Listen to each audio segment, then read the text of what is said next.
Oh. Okay, it is recording us at this moment. Oh no. This is bad. It's bad. Craig is omnipotent. Oh no. Craig sees all. He's gonna know too much. He's gonna know too much by the end of this.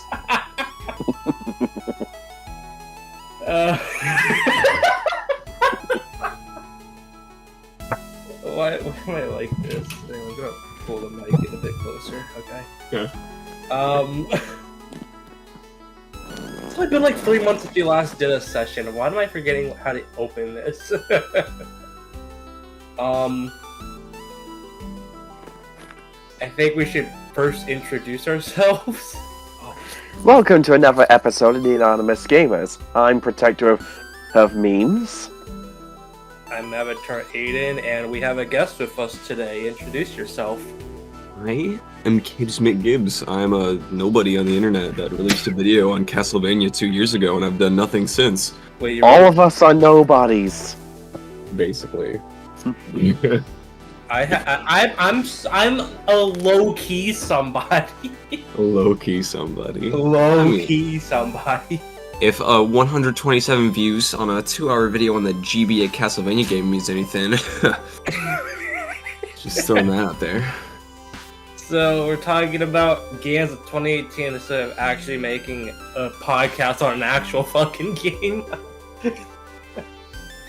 But I think we should first say what we think of 2018 as a whole. Yeah, personally, it just went in one ear and out the other. Yeah. It was.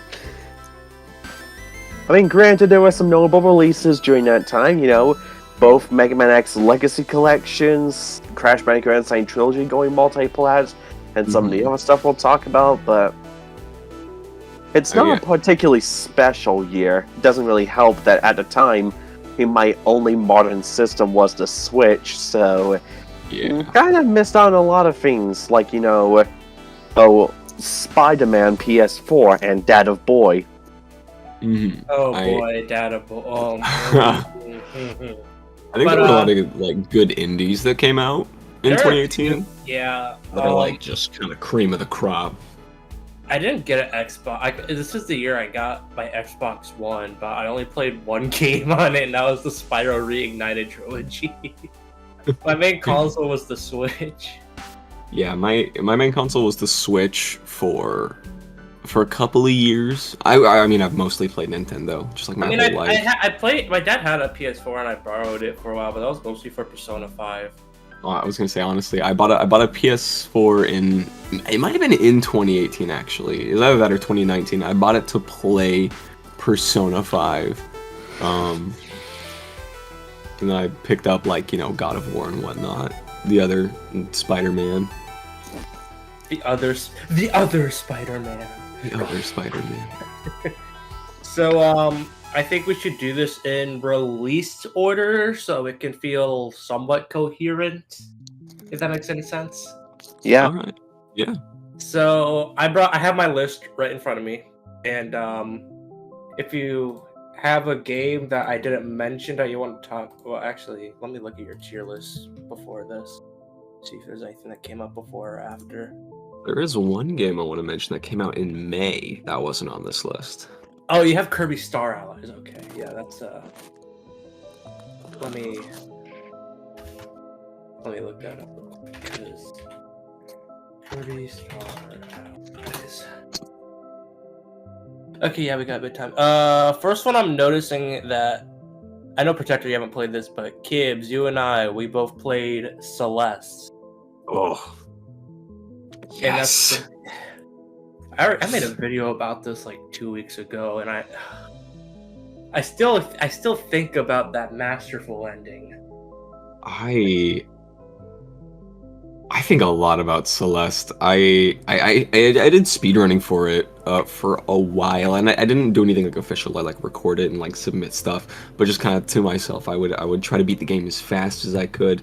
And one of my buddies was also super into the game, and we would race each other constantly and try to beat each other's like times in specific chapters. And the game is mechanically just a treat. It's so good. It's so fun to just play the game. It has some of the best controls in any 2D platformer I ever played. Easily. It is godly. It is one of, if not the best 2D platformer, if I would be so bold as to say that. I consider my favorite 2D platformers as ones I can replay on a whim, or they just leave a personal impact, and Celeste is one of the personal impact ones, because I mentioned this in the video. I didn't play this in 2018, I played it in 2021. And I was not going through good stuff in 2021, and Celeste made me stay in the bed for a long time, let's just say, because it really impacted me. Yeah, I had a similar experience with Celeste. When I started doing the speedrunning for it, I was kind of at like the lowest point in my life, and Celeste was kind of something I could like hold on to, because I played the game. I played the game shortly after it came out, like same year, maybe a year after it came out. And I just played it and beat it. I was like, yeah, that was really fun. Okay. And then I hit a super low point, and for some reason I just gravitated towards Celeste, and it just became this extremely like important and super significant game for me. And it's a beautiful experience. It is one of the best indie games ever made. It is one of the few games I would give a 10 out of 10. Oh yeah. I totally I think Protector, you should play this game. It's right up your alley. I really should. Just as soon as I beat Jack Free and Kirby and the Forgotten Land and Metroid Prime Remastered and this, that, and everything under the goddamn sun. Yeah, I was gonna say, we're all. I feel like we're all a slave to our backlogs right now. I literally have entire spreadsheet. A whole spreadsheet. Bro, I'm constantly, every time I beat a game, I go on like the website Top Search 3, where I keep track of all the games I'm trying to play or finish that month. But I finished Dusk, got rid of it. Okay, what's next on the backlog? Slap it on there. Yeah, I like on my spreadsheet, I have these are games I want to get to. These are games that are like in between games type of games, like that I could beat this in a sitting and just need a palate cleanser. I have a whole system. My system's that I play each game, and it doesn't matter if I don't have I have a 2 hour per game type deal. Where I can only keep my attention for like 2 hours. So after the 2 hours up, I move to the next game, and then I move to the next game, and then when the next day comes, I play the game I played yesterday. It's a weird way to it's more hard to describe it. No, I get you. Like there's some games I could be in one sitting, like Megaman X4 or any modern Sonic game. Yeah. Oh yeah. But thankfully, nothing Sonic related came out this year. Woo! Thankfully. 2018 Mania Plus. No. It doesn't count because we're not talking about Sonic here. We talked about Sonic on the last 3 Game of the Year podcast. We can calm down for one day. Yeah. Plus, we're gonna do a podcast on Sonic Adventure later down the year. So. I love Sonic Adventure. Yeah. But okay, we got Celeste down. I think Kirby Star Allies is up next. Cause on my list, Data Boy didn't come out till April, and Kirby came out. Did anything come out in February? I know the Bayonetta 2 Switch port did, but I didn't play that yet. Nothing. I think that's when Shadow of the Colossus released, actually. Let me check that. The remake. I know what you're talking about. Shadow of the Colossus. No, not the PS2. I have the PS2 copy for some reason. I don't know why.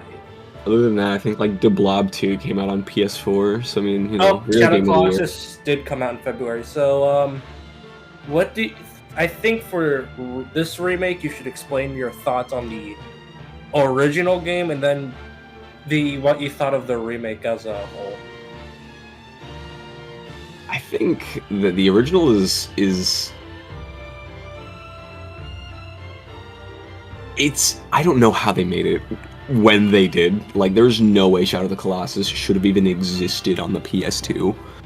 I looked at original footage of the PS2 version, and I'm like, they fit this entire open world game on a PS2? And how did they like physically manage to do this? I think that's bizarre. Like, I mean, it runs at 30 FPS, but most of the time you're just running to the Colossus. Yeah, but it's still crazy to me. And playing it on the PS4, it didn't even feel like it was a remake of a PS2 game.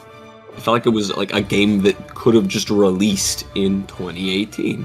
Maybe not by like a AAA studio, but like you felt like something new.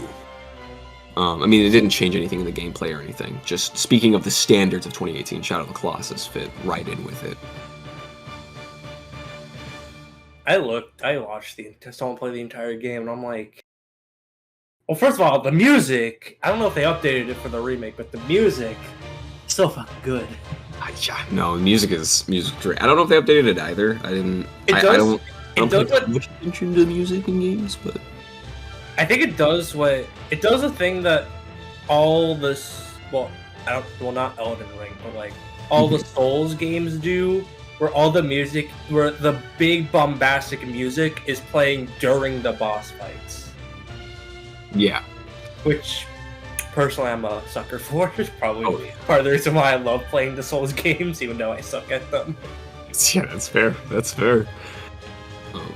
Yeah, Shadow of the Colossus is just a good time. If you like boss fights, just in general, just play the game because it's got really good boss fights. There's a couple stinkers in there. There's like I constantly hear, I think it was Colossus 15 that's regularly hated. Is that the dog? No, the dog is 12, I think. It's the one where you have to get the sword to hit certain platforms to lift you up to go higher. Oh, that one. Yeah, that one was fine. I didn't have too much of an issue with it, but it was a little wacky. Part of the reason why I'm kind of afraid to pick it up is because I looked at the water boss and I'm like, this is probably going to be the most stressful Colossus I'll fight. Oh, but it's so good though. I love that one. Even though I haven't played it yet, when I saw the person I was watching play it, when he got to the bird one, I was like, bro, what the fuck? Dude.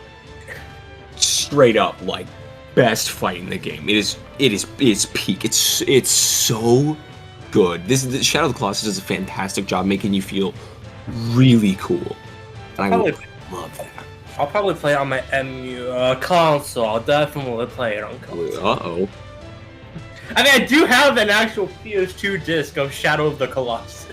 Oh, I mean, that's fair. It's still wrapped in everything. I don't think it's been opened. Dang, nice. Do you think I could sell it for $100 on eBay? I have no idea. Retro gaming market's super whack right now. The retro game market. Oh god, the retro game market. That's a whole other discussion because Silent Hill fans will be eating that shit up. Yeah. But okay, that's Shadow of the Colossus. Then I think it's Kirby Star Allies next. That's sweet, Kirby. We all love us some Kirby, don't we? I sure didn't love this one. That's the Kirby Star Allies, a game that was kind of a letdown at launch and has basically been carried by post-launch DLC. And it's also the game where you can destroy any semblance of difficulty with the power of friendship. I mean, I heard this one was just okay or just underwhelming. It was just mid. It was just super mid. And I mean, obviously I don't play Kirby games to get a super crazy difficult experience or anything. You play them because they're cute and fun. Yeah, but it missed it. To me, it felt like it was like just void of charm. It was like, uh-oh, guys, we need to get a Kirby game on Switch. Okay.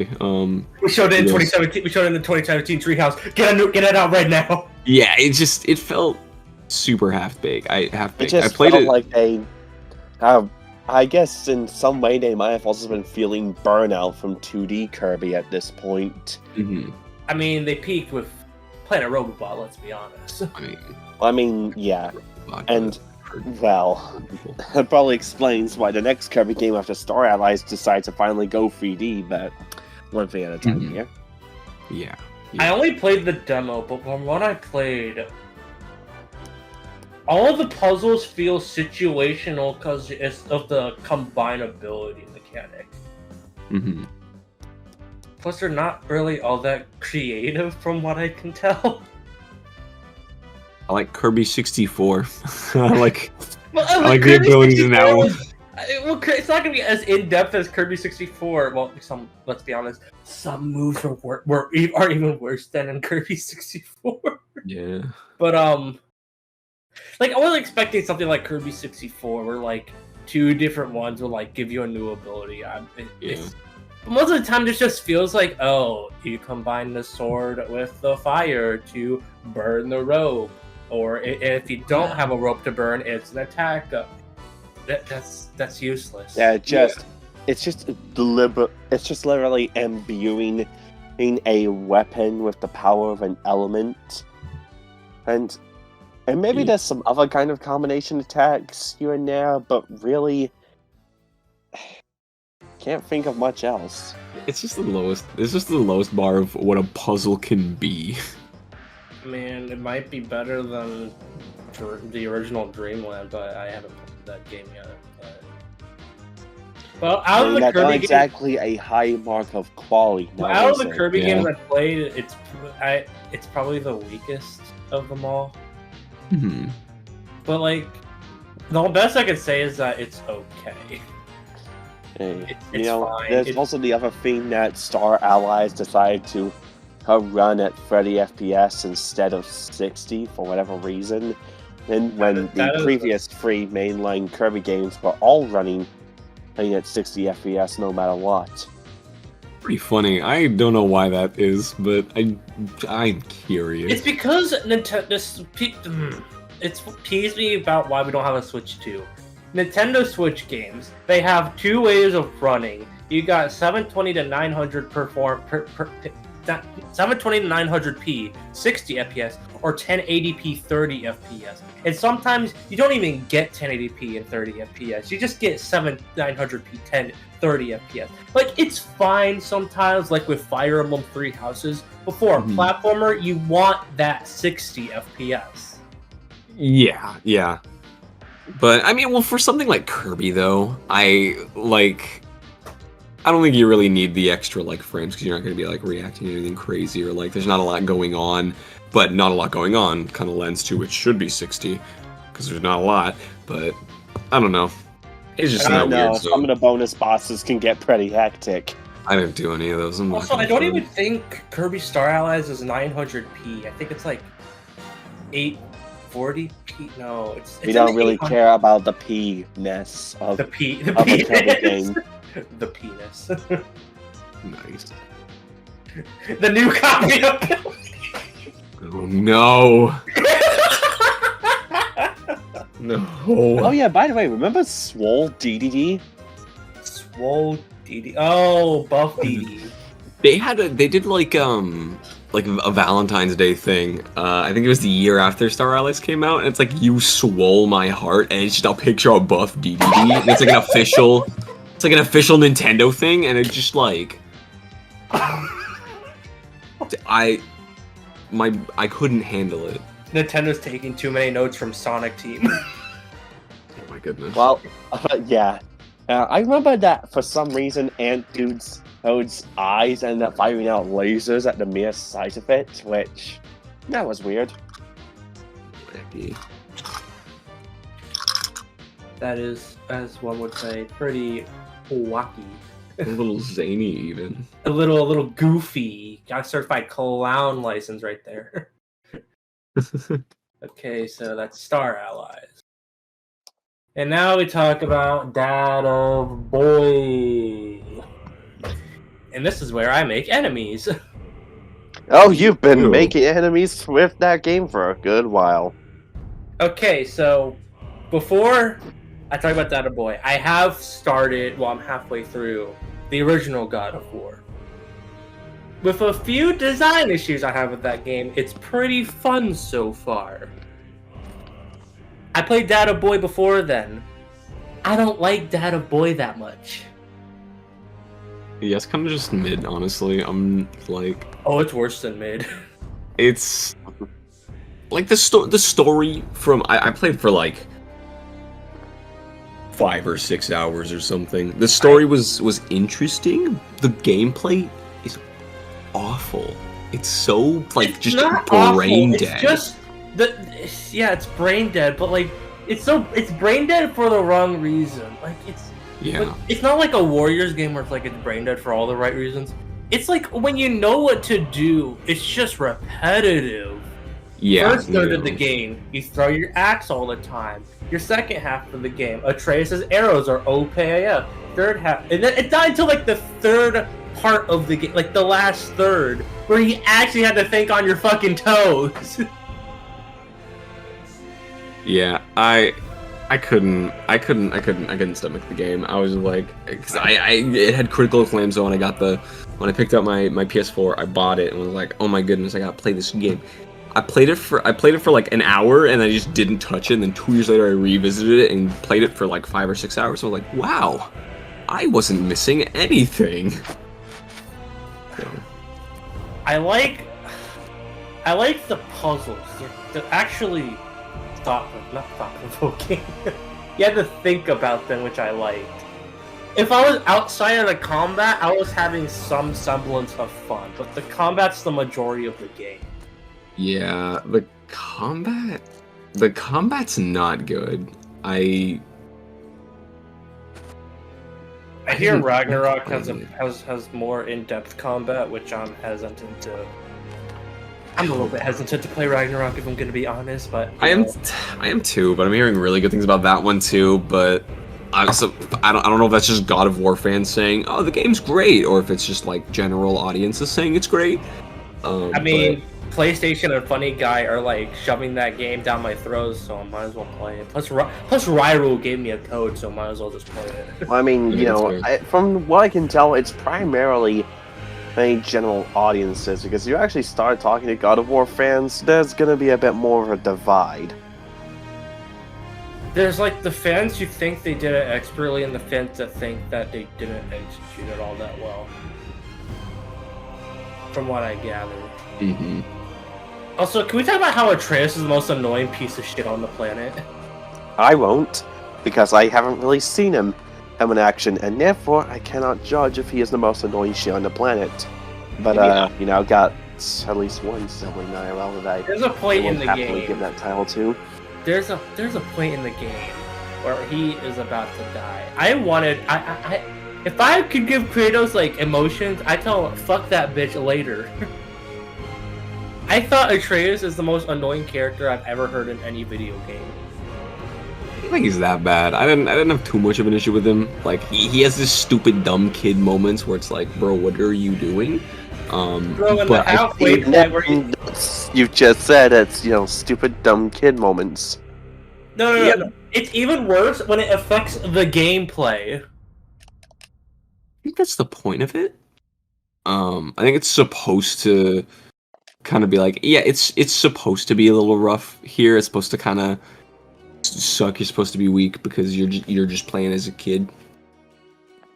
I don't know if you actually play as him in the first one. I'm not gonna front, but like I understand the concept they're going for if that's what it was.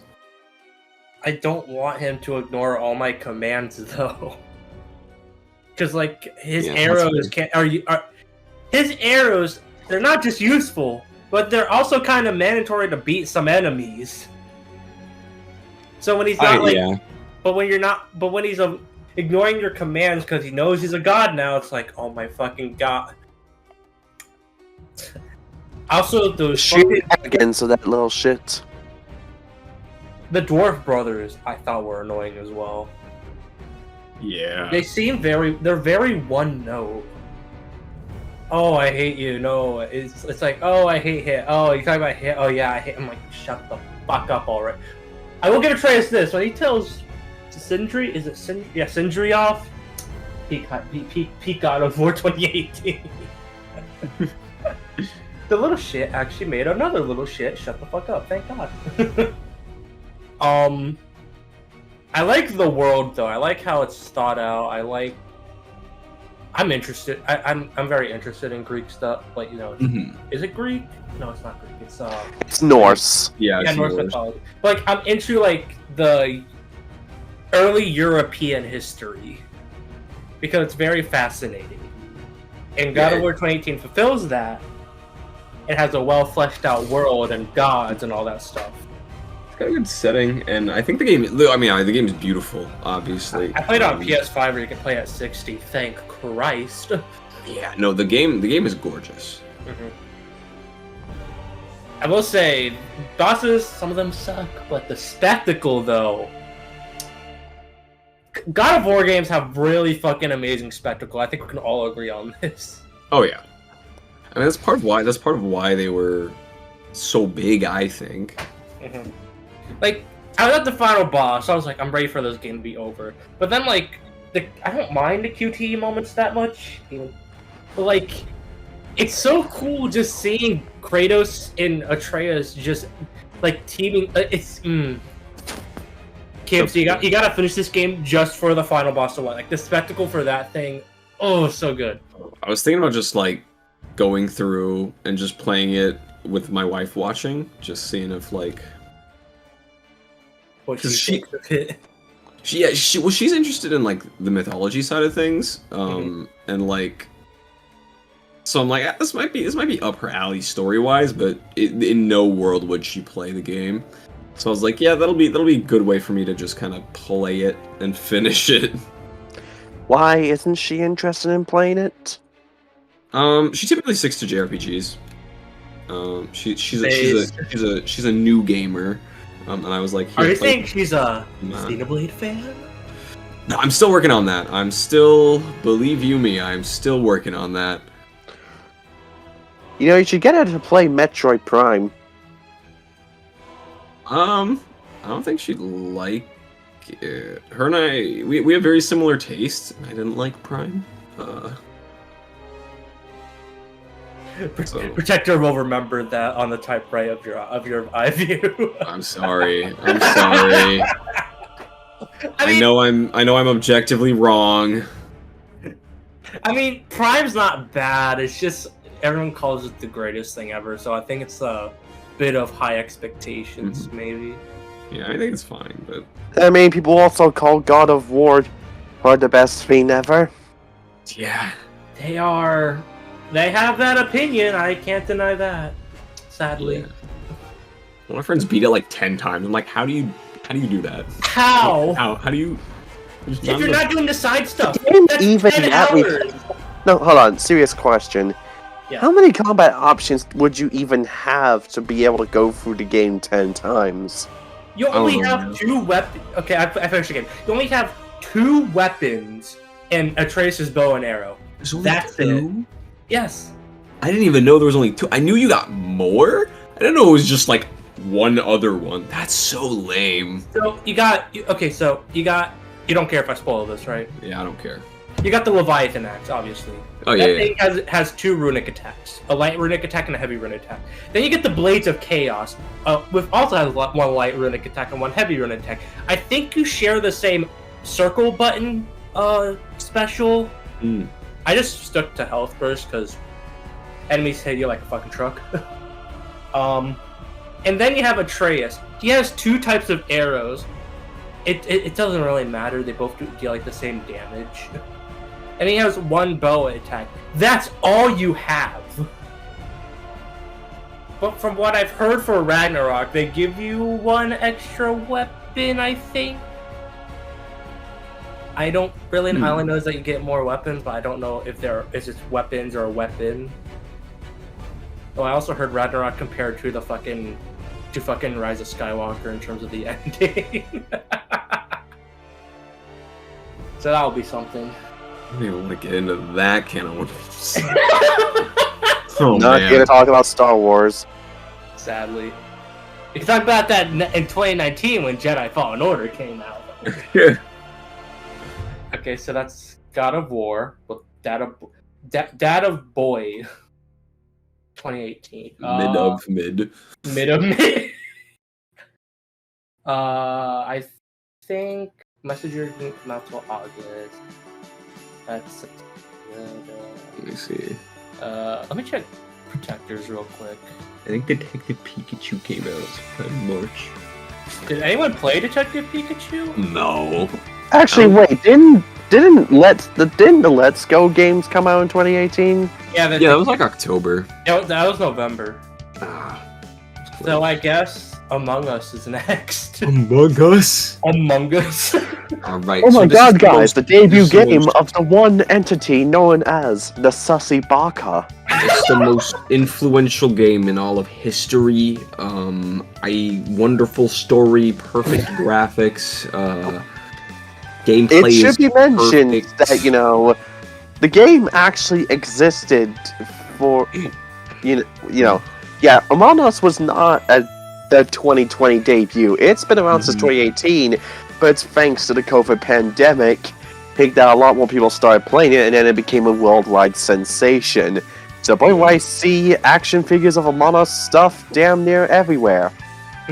Among Us is like giving me brain rot. I swear. I have like anytime I'm playing something on like my Switch or a PC or whatever, and the line Among Us comes up, I take a screenshot. So I just have like a folder of just games. Oh, it's that just say like me with every Among time I Us. see the phrase "long time no see" in anything that's not a Sonic game. Long time no see. Hey! Long time no see. Oh, Oh Shadow. man. Yeah, Among Us is a blight on this planet, but I love it. I mean, if you have friends, it's fun. I'll say that. Well, I mean, of course you need friends for... Alright, it's a multiplayer game, and multiplayer games are only really at their best when you've got friends. That is Yeah. true. I mean, it's fun, don't get me wrong, but after a while I'm just bored of it quickly. That's But super fair. But thankfully they added this hide and seek mode, which makes it more interesting. I don't know if y'all played the hide and seek mode yet or not. I didn't. I haven't. We should, at some point we really should organize a session of Among Us, just, see which of us can be the best imposter. It's I me. mean, thankfully, the game has crossplay, so everyone can play. Yeah. No matter what I mean- system they have. My therapist says I have imposter syndrome, so I think that gives me the advantage. I don't think that's what your therapist meant. I don't think that's exactly. I guess I'm bringing it up in the next meeting. I've been told I was lied to all my life, ma'am. Yeah. What about that thing you said last week? Elaborate. Okay, so that's Among Us. Among Us. Among Us! Among Us. Oh man. Okay. So you know there's Pokemon, right? There's Fungus and Amoongus. Yeah. I learned that it was named after Among Us because my mom, who doesn't play video games, I was like, I got a Pokemon. Its name is Fungus. Isn't that funny? Because it's like fungus. And she's like, a Fungus Amoongus. I'm like, no way. This Pokemon's named after Among Us. No way. This Pokemon is named after the two words Among Us. Part of the reason why Gen 5 is peak. Ruined my life. But it's Gen 5, bro. Jetpack's really good. But like, man, that was like, I can't look at it the same, man. Can't look at it the same. But, Among Us was just us, a neat little distraction every now and then. Yeah. Yeah. Especially during the big times of the pandemic. God, 2020 was fucking miserable. So it was a Yeah. little goofy. It was a little silly every now and again. A little zany, even. Well, yes, a worldwide pandemic is pretty zany. Yeah. That's the word I use for that. Okay, so that's Among Us. Thankfully, we can stop all the Among Us memes for now. Sus. No! I can't handle this. Okay, okay. They say Among Us in the beginning of Mario Sunshine. Did any of I know you haven't played this kid, but Protector, have you played Mario Tennis Aces? What? Mario Like- Tennis Aces? Like mid tennis. What? Did you play Mario Tennis Aces? What the hell is a Mario Tennis Aces? It's the game before Golf Super Rush and after Ultra Smash. Played Mario Tennis on the You are not N64 picking up on the joke. Well, I'm not good at jokes. This is obvious. But did you play? Anyways, haven't played it. Don't really give a shit about sports games unless it's Sega Superstars Tennis. I wish I didn't play it, if I'm gonna be That's fair. honest. I wish I didn't play it. Yeah. It's... When you're... It wasn't $60. That's what... Wait, wasn't Mario Tennis Aces the first of Nintendo's shitty, free DLC update process they've been repeating for a bunch of other Mario sports games? that started with Ultra technically Kirby Star Allies, because that had free DLC. But the free DLC in Star Allies I can forgive, because it's actual new fucking content instead of just another character. We just straight up haven't had a good Mario sports game in like a decade. We haven't had a good one since Golf World Tour on 3DS. And that's like 9 years old now. Yeah. Because like we had the sports mega mix, which was not good. Mario Sports Mix on the as I see 3DS. it started with tennis on the Virtual Boy, because everyone loved the Virtual Boy. The Virtual Boy. And then it was on the N64, Mario That game's Golf, awesome. Mario Tennis on N64 and Game Boy. Mm-hmm. Then we had the GameCube games. Everyone loves the GameCube games. Hell, GameCube introduced baseball, the best sport, let's be honest. Baseball, more like. Then there was then the Wii didn't really get much. It got like a new Sluggers, a new Strikers, and like a re-release under New Play Control for Power Tennis. Yeah. And then it got Mario Sports Mix. Where had your Dragon Quest character. No, I'm pretty sure it was Final Fantasy characters they got added in Sports Mix. I know Fortune Street just for some reason had Dragon Quest. That was whack. That was a weird era. I mean, Fortune Street is part of an ongoing series of crossovers that involve Dragon Quest. This time, Mario ended up in the crosshairs. Mm-hmm. Anyways, there's also weren't we talking about Mario Tennis Aces? I mean, we were, but we had to show the history of how Mario Sports games went, if that makes any sense. Yeah. Yeah. Did anyone play that basketball DS game? Nope. 3-on-3 hoops? Oh, Hoops 2-on-2? Yes. I played it for a couple hours because I visited my cousins when I was like 12 or something, and they had like I think it was like the R4 cart or something, and I was like, that's the coolest thing ever. What? And those cards with like ROMs of the games. Yeah, and that was like one of their favorites, so I played it and was like, whoa, this is the coolest thing ever. And then I forgot the game existed. That one was, I played that religiously with my little brother all the time. Then you got the 3DS and Wii U era. We got Tennis Open, that was a game, let's say. Then you got World Tour. World Tour is amazing. We all agree on that? We get that? Golf World Tour? I didn't play it, but I'll agree for the sake of agreeing. And then we got our favorite Wii U game, Mario Tennis Ultra Smash. Yes! Peak. It's not, though. It's not. It's really not. Alright, it's the second best. And then we got Tennis Aces. Well, I guess we had that 3DS, like, all-star sport. Mario Sports Superstars. It had amiibo cards. And Amiibo cards just use the same PNG over and over again. Nintendo has like 2 renders for every character. That's exactly what Nintendo is. And now we have Tennis Aces. Tennis Aces is not the worst sports game. I'll say that. It controls good. When it's repetitive, that's the problem. Mm-hmm. Because with Tennis Aces, you have the story mode. It's just tennis over and over again. The mini games get repeated over and over again. You fight the same boss over and over again. The racket doesn't really do much in terms of stats when you get a new one. Mm-hmm.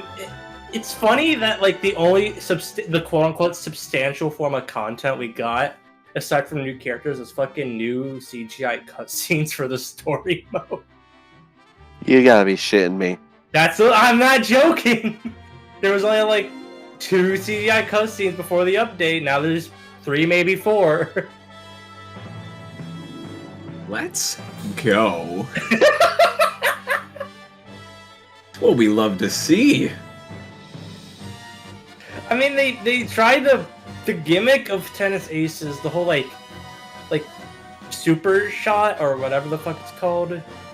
It's no different than just doing a regular super shot of those like flashy ones because they're both the fucking same. It just needed more content.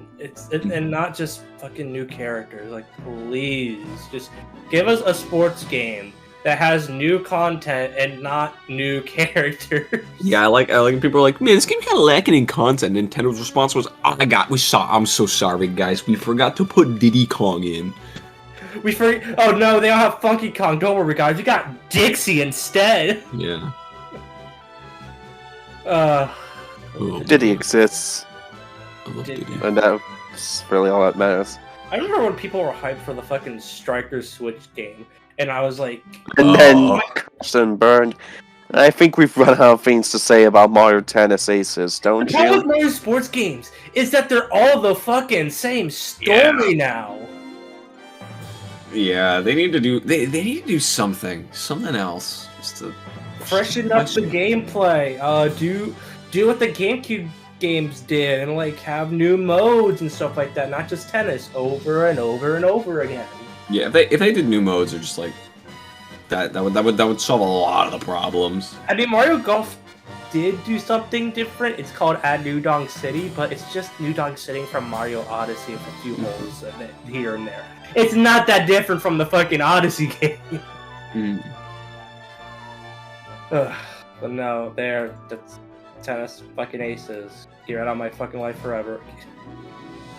Maybe a few cracks in Nintendo's shitty ideas. Let's just say that.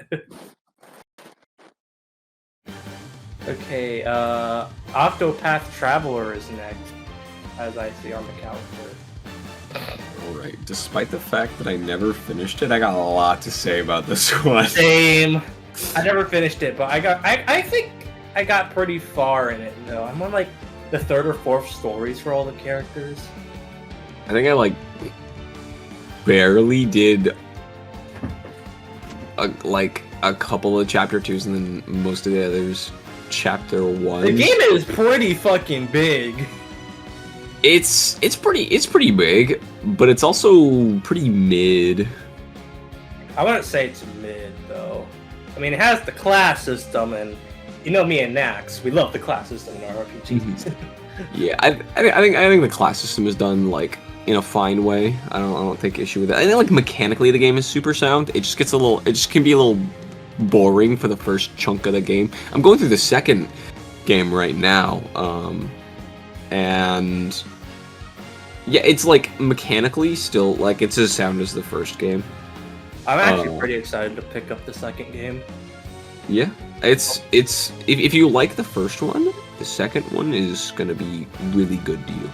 I mean, I agree with you. Like, I feel repetitive, but like, also the balancing, the difficulty balancing, is way off whack. Let's say that. Like, balancing in Octopath is hot garbage. It's like your first boss is like the first boss, then you get like to boss number like 5, and it like wrecks your fucking shit in.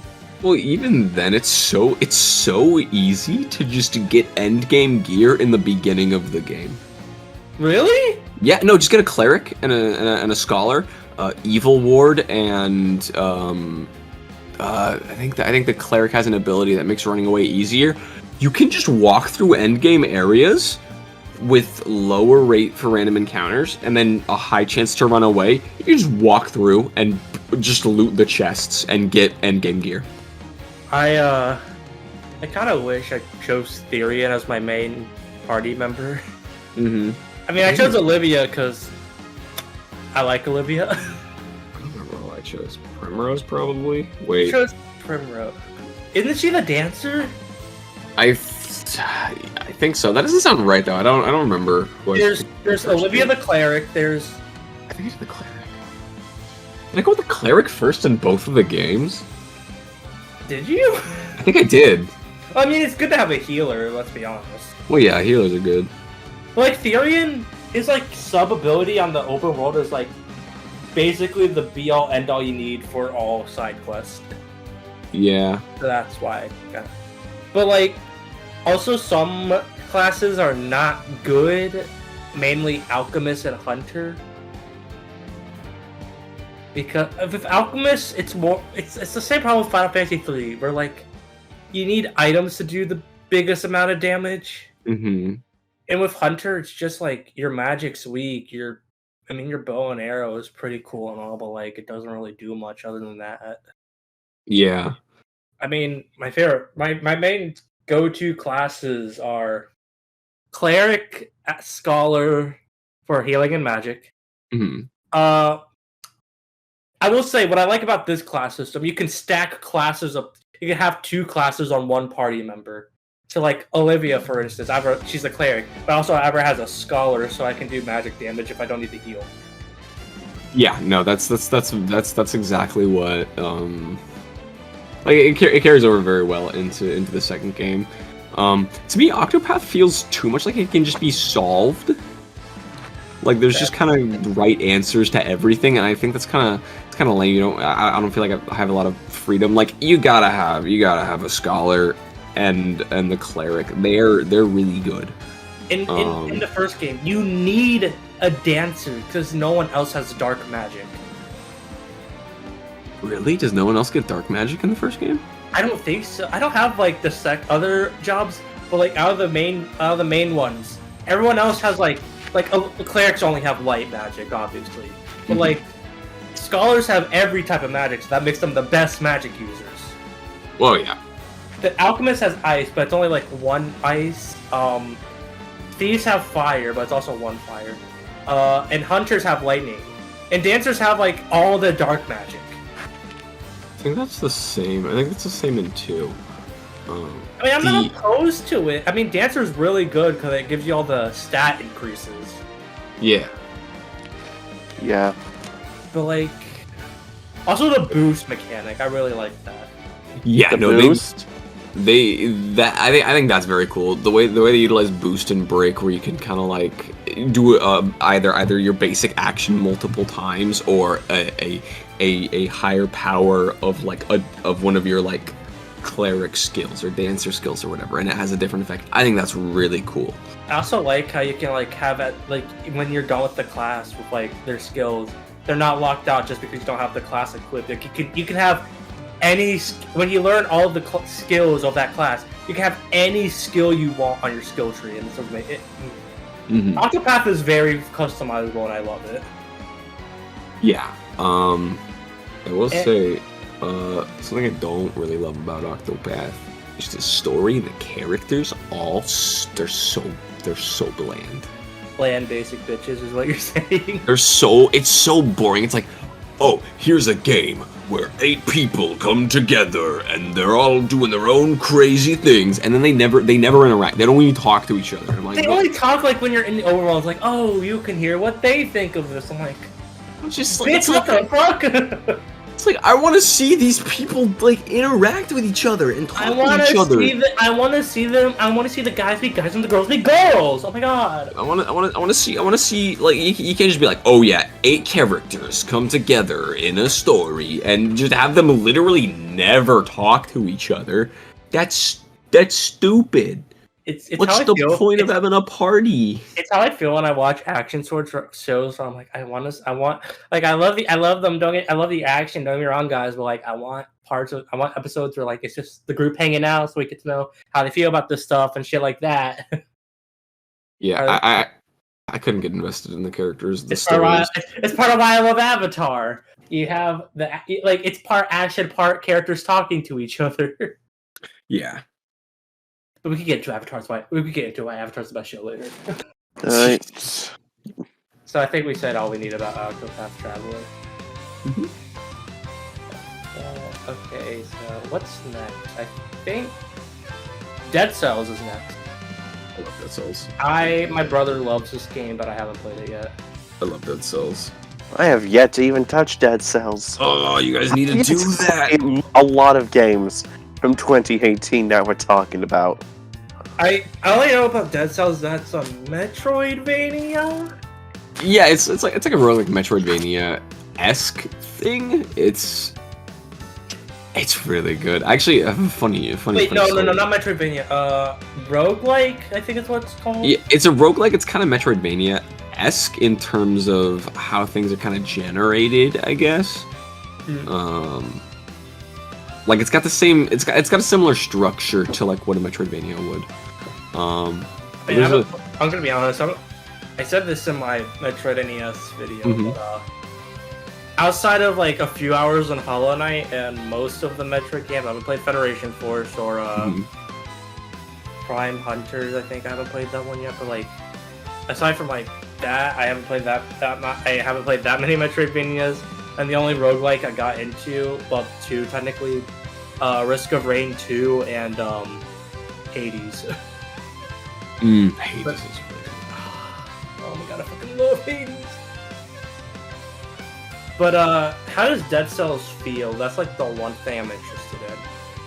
Dead Cells flows very, very nicely. I haven't played a lot of the DLC stuff, which I'm excited because there's actually the Castlevania DLCs coming out, and I remember everyone freaked out about that. Said, new Castlevania game, let's go! Yeah, that it was Dead Cells. Yeah, I saw it and was like, what is this?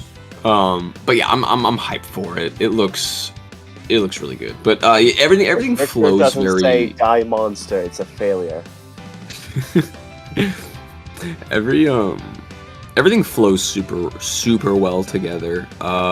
Actually, I got Dead Cells because I ended up making a bet with one of my friends. So here's some lore about me. I don't curse. I don't know why, really, at this point. Like I don't. There's no real reason for it. But anyway, I don't curse. And so someone was like, I bet you can't get to the end and beat Dead Cells in like 20 hours because my buddy couldn't do it in like. He played the game for like 40 and he couldn't do it.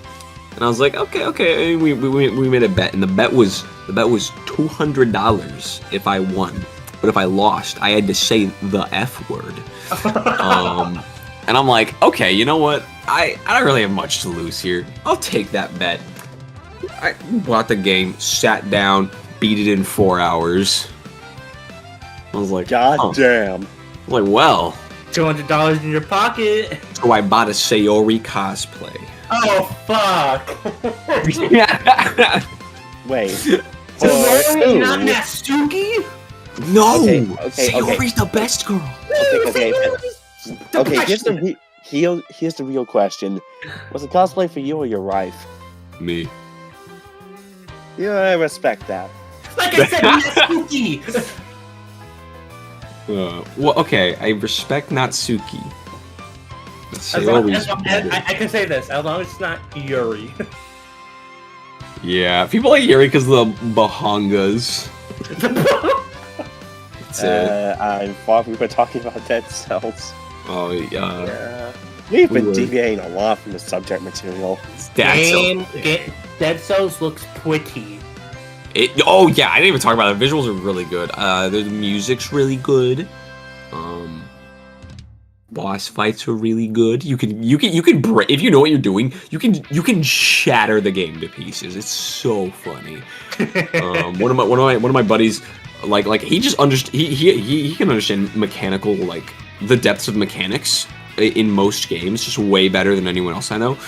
So he's like, "Hey Caleb, watch this," and he walked in to fight the time master, the clock master. I don't know what his name is. He's at the clock tower, and he walks in the room, does like 2 things, and the guy just dies within 5 seconds. And I'm like, what did you do? How did you do that? What's wrong with you? He had the power of chaos control. Yeah, I guess, man. I don't know what he did. I was impressed though. I think that's awesome. He wasn't get good enough. Yeah, I just was like, how do you do that? Why did you do that? Yeah. So Dead Cells gets a recommendation from you? Oh, easily. If you like roguelikes, or anything fun, then you should play it. If you like the word and being or having fun, play it. Yeah. You're not a little stupid baby, a little dum-dum, then yeah. I'm not dum-dum baby. I played Sword and Shield. I got better. I got better taste. Wait. Moving on. Did anyone play Donut County? Oh, I played Donut County. Did that come out that year? I played it like a year ago. What the hell is Donut County? It's a weird ass game. You know those like mobile game ads, where there's the hole in the ground and you gotta move it around to eat up all the stuff? I thought you were going to say, what about those mobile game ads that involve hating on women for whatever reason? No, you don't have no, the gaming ads, the mobile gaming ads now is like CGI cutscenes that have this in deep lore. Mm-hmm. Yeah, it's just move a hole around to eat stuff up, and it's funny. You play as a raccoon on an iPad. Just he has a job: eat and bake the holes bigger. Yeah. And so you have to eat stuff up to make the holes better. Then him and his friend get stuck in one of the holes. And then they meet everyone who he sucked up. He's like, "Oh, this is what happened." And then when they get to it, transitions to you like sucking everything up in that area. And in the final levels, there's even puzzles to solve with the holes. Yeah, I think that like the final level of Donut County was actually like really good, and I was like, okay, because the rest of the game is just it's such a simple game. It's like there's nothing crazy about it. I wouldn't be like, oh, you gotta play this game. Like if you see it and you're like, oh, this looks like a fun way to spend my time for the next 2 hours, then go for it. Yeah, but, it's a fun. It's my friends who played it. They said it reminds them of Katamari. Yeah, I could see that. I could see that. Unlike the hole in the game, it's not very deep though. That's the whole idea.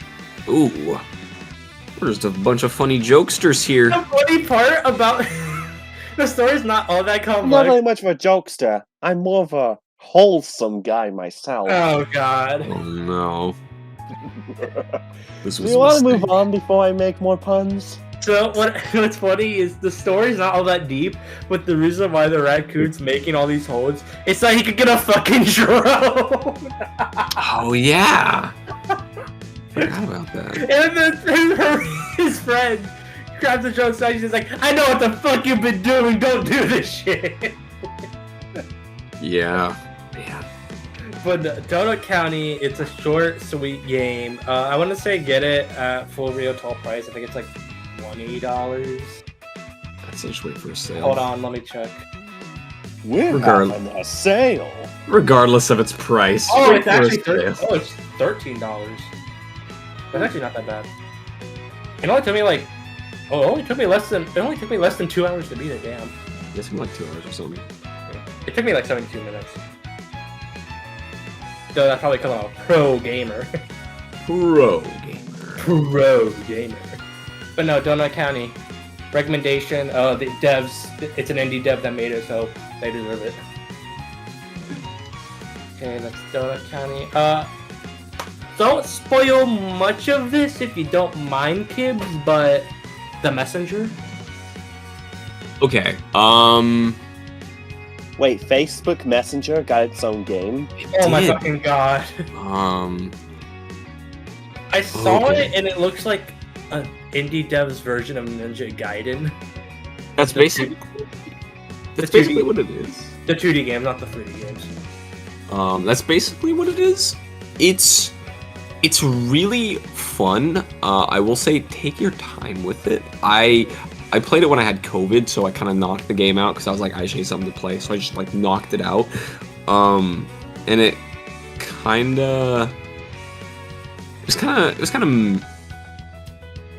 got middling after playing it for so long, but that was entirely because I just sat down and just played through it because I couldn't do anything else. So I thought you were gonna say that was actually kind of brutal. the game's not super difficult. There's a couple parts that were pretty rough on me. But yeah, I just all I like to say, it's really good platformer / puzzler, I suppose. Yeah, I do highly recommend playing it, but I also highly recommend just taking your time with the game. Don't just sit down and blitz through it. I'm asking for no spoilers because I want to play it, not because it's interesting to me, but because their next game, Sea of Stars, is a prequel to The Messenger. Interesting. Okay. You go from a platformer to an RPG, but the RPG has the same composer from Xenoblade, so I'm buying it. Yeah, Sea of Stars looks awesome. Sea of Stars is come out faster. I don't want to play the demo on my Switch. Oh my god. Yeah.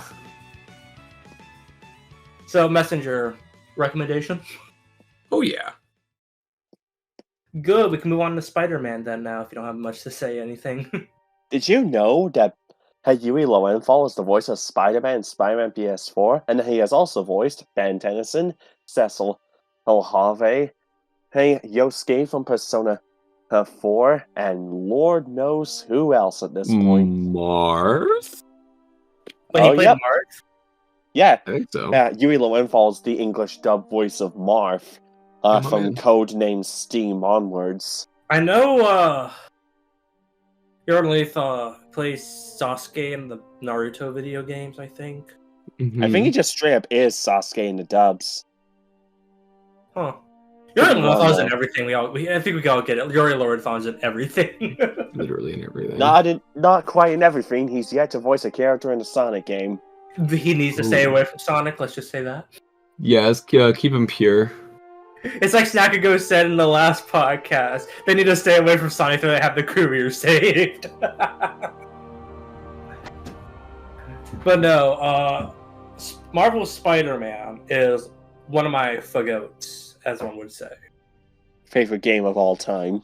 Yes, it's Celeste was pretty close, but this is my game of the year. Well, if we're not counting Xenoblade 2 Torna of the Golden Country, because I think Xenoblade's a masterpiece. I love Xenoblade. That's our next topic, don't worry. Yes! But no, Marvel Spider-Man. So I'm not. What even is Spider? It's an open world game, but is it a beat 'em up? Oh no.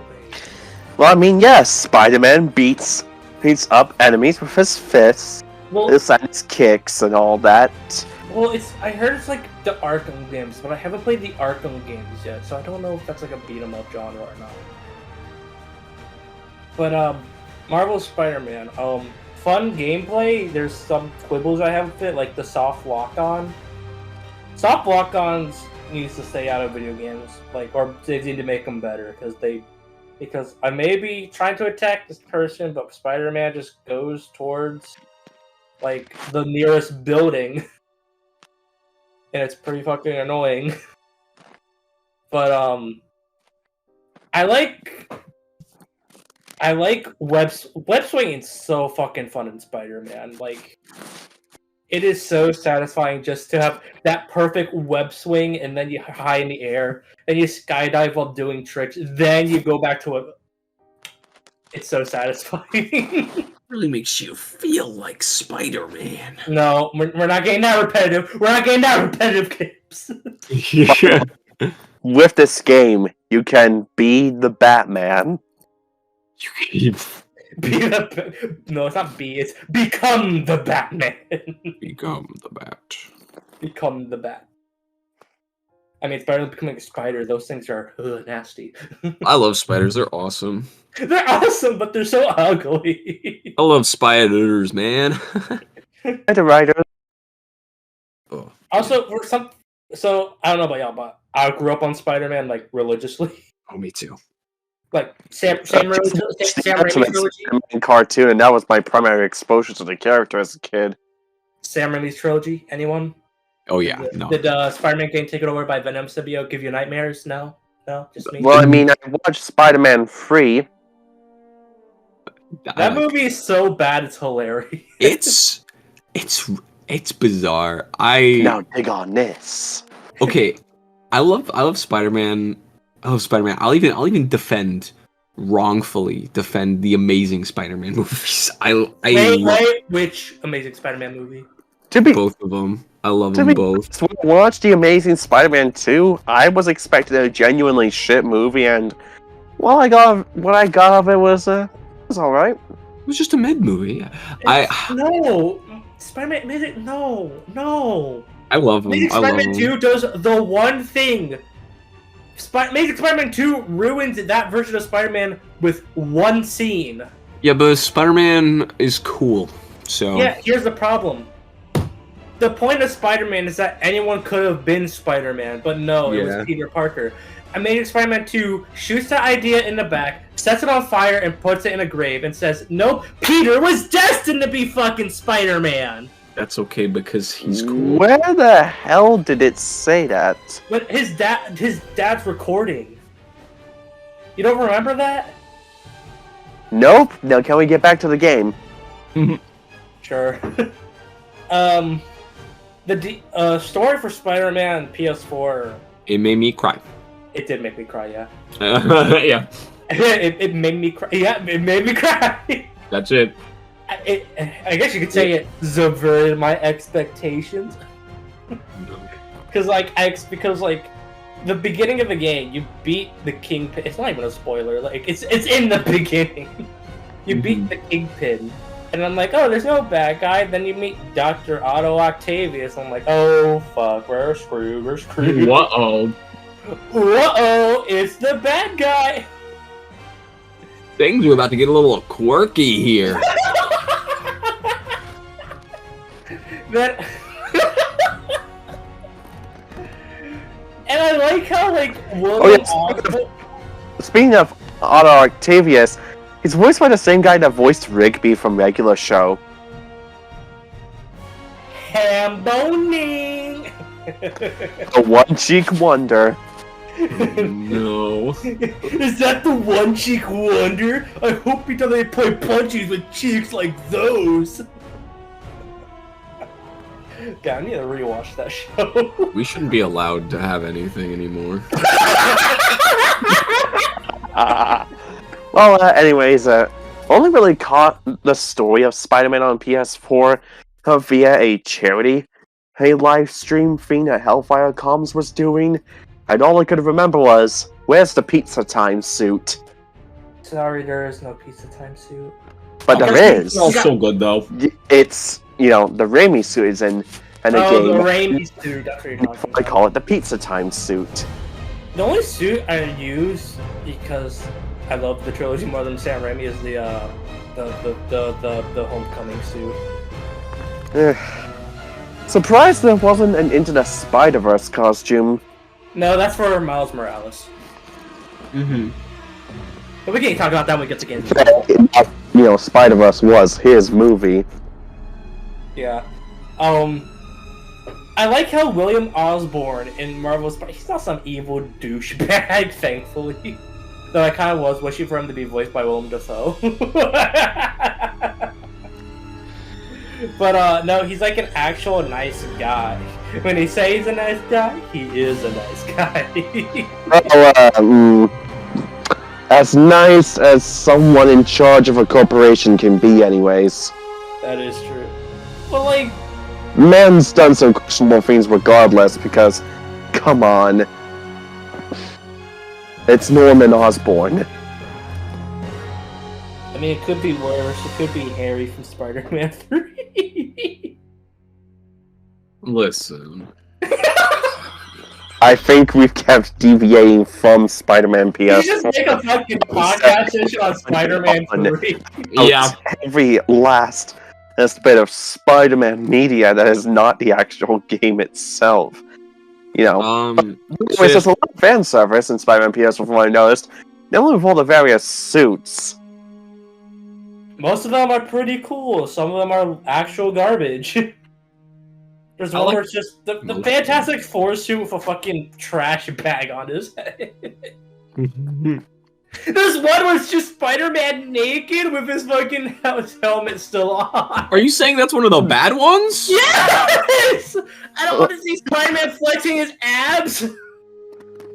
You're missing out.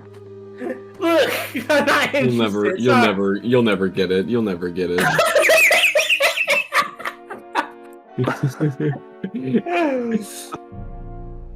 But like the ending of Spider-Man PS4, it got boy crying. Shit got me crying in the club. Yeah. Because like Octavius, it takes a while for him to be evil, but like you see him build a connection with Peter, and it's really sweet. And then shit goes to hell. Also, it's kind of ironic. I played this game in 2020 when like the main climax of the story is a fucking virus. Hindsight's a bitch. I actually kind of laughed when I figured that out when I played it. Because 2020 did make me depressed. It made me see the better side of things, aka outside is pretty. But no, Spider-Man PS4, Protector, play it, please. Kibbs, play it, please. Buy me a PS5 and then I'll consider. Bro, Spider-Man PS4 is fine at 30 FPS. I know because I played it on PS4. Buy me a PS5. How much is PS5 in European bucks? But there's where you are mistaken. I'm not European. I'm Scottish. Okay, how much is it in Scottish bucks? How much is it in Fortnite? Hey, when you learn the existence of other currencies. Oh, wait. It could have been the obvious joke. How much is it in Monopoly money? Spider coin. Let's just move on. What's the next game on a chopping block? Is it Mega Man 11? No, it's not Mega Man 11. We got Xenoblade Chronicles 2, Torna the Golden Country. Let's go! I love Xenoblade. It's really good. Torna's awesome. It does drag a little bit in that one part. Whoa! Drag? Well.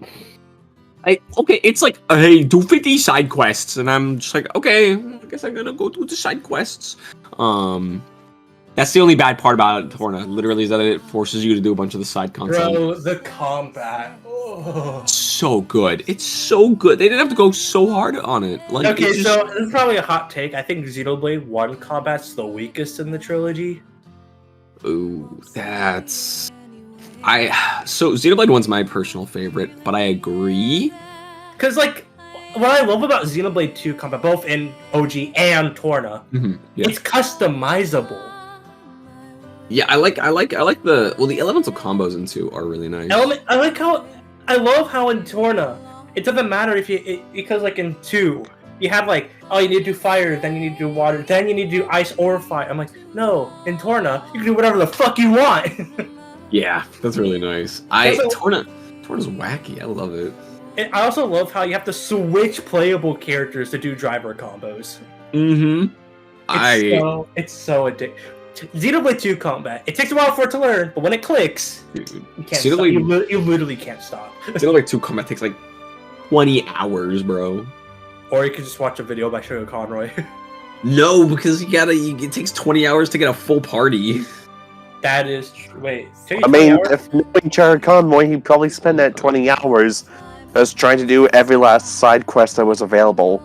It doesn't take like literally 20 hours. It takes like 10 though. It's like half of that, but it felt like 20 hours. And you don't get chain attacks until like 15 hours in. You get chain attacks at the Orion Titan. Yeah, with Vandom? Vandom. Yeah. Rest in peace, Vandom. R.I.P. Hold on. Let me just mute myself. Sure, thanks. didn't play Xenoblade 2 Torna all that much. Or Torna- he hasn't played Xenoblade. Torna's really good. Torna's just really good. I'm stoked for 3. With it. You never played 3? No, I played 3. It's the DLC for 3. Oh, the DLC for 3. Bro, that trailer. Oh, it's so hype. It's so hype. And if it's anything like Torna, then we're in for. Make it more like Torna and not Future Connected. Don't hate Future Connected, but Future Torna just had a lot more going for it. Torna had like 2 areas and new playable characters. Because it was, if I'm not mistaken, it was supposed to take place in between chapter like 5 and 6 initially. No, it was a cut. So what the plan was, it was going to take place in between the end of chapter 7 and the beginning of chapter 8. Okay. What I love about Torna as well is like all these side quests. You're building a community, but it's all worthless in the end because Torna dies. It just makes it even more tragic. I was crying when I got to the scene where Jin cuts off. Fuck, what's his name? He's like the semi-antagonist. He's like Laura's father or something. Yeah, I can't remember. He's horrendous with names. He shows up at the end as like the final boss, quote unquote. But like, I was crying when Laura said Jin let him go. I'm like, oh, Laura, your peak, please stop. Your peak, can't do this. What I love about Xenoblade 2, perfect cast of party. Perfect party. Well, it's got Tora though. Hey, if you can get behind the anime bullshit, Tora's not that bad. But it's pretty bad.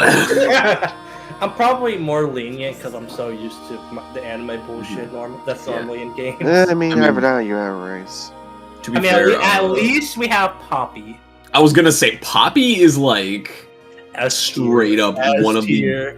She's probably my favorite like female character in. I love how like straight and stoic Dromark is. Or Dromark doesn't like he's just kind of there, you know. He's there, but like when he's talking, it's like I want him to be my dad. Yeah. Nia's pretty fun.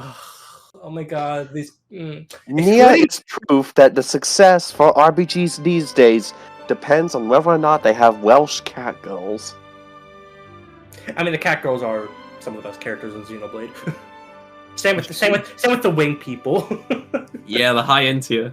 Yeah. Oh, Uni though. Uni. I mean.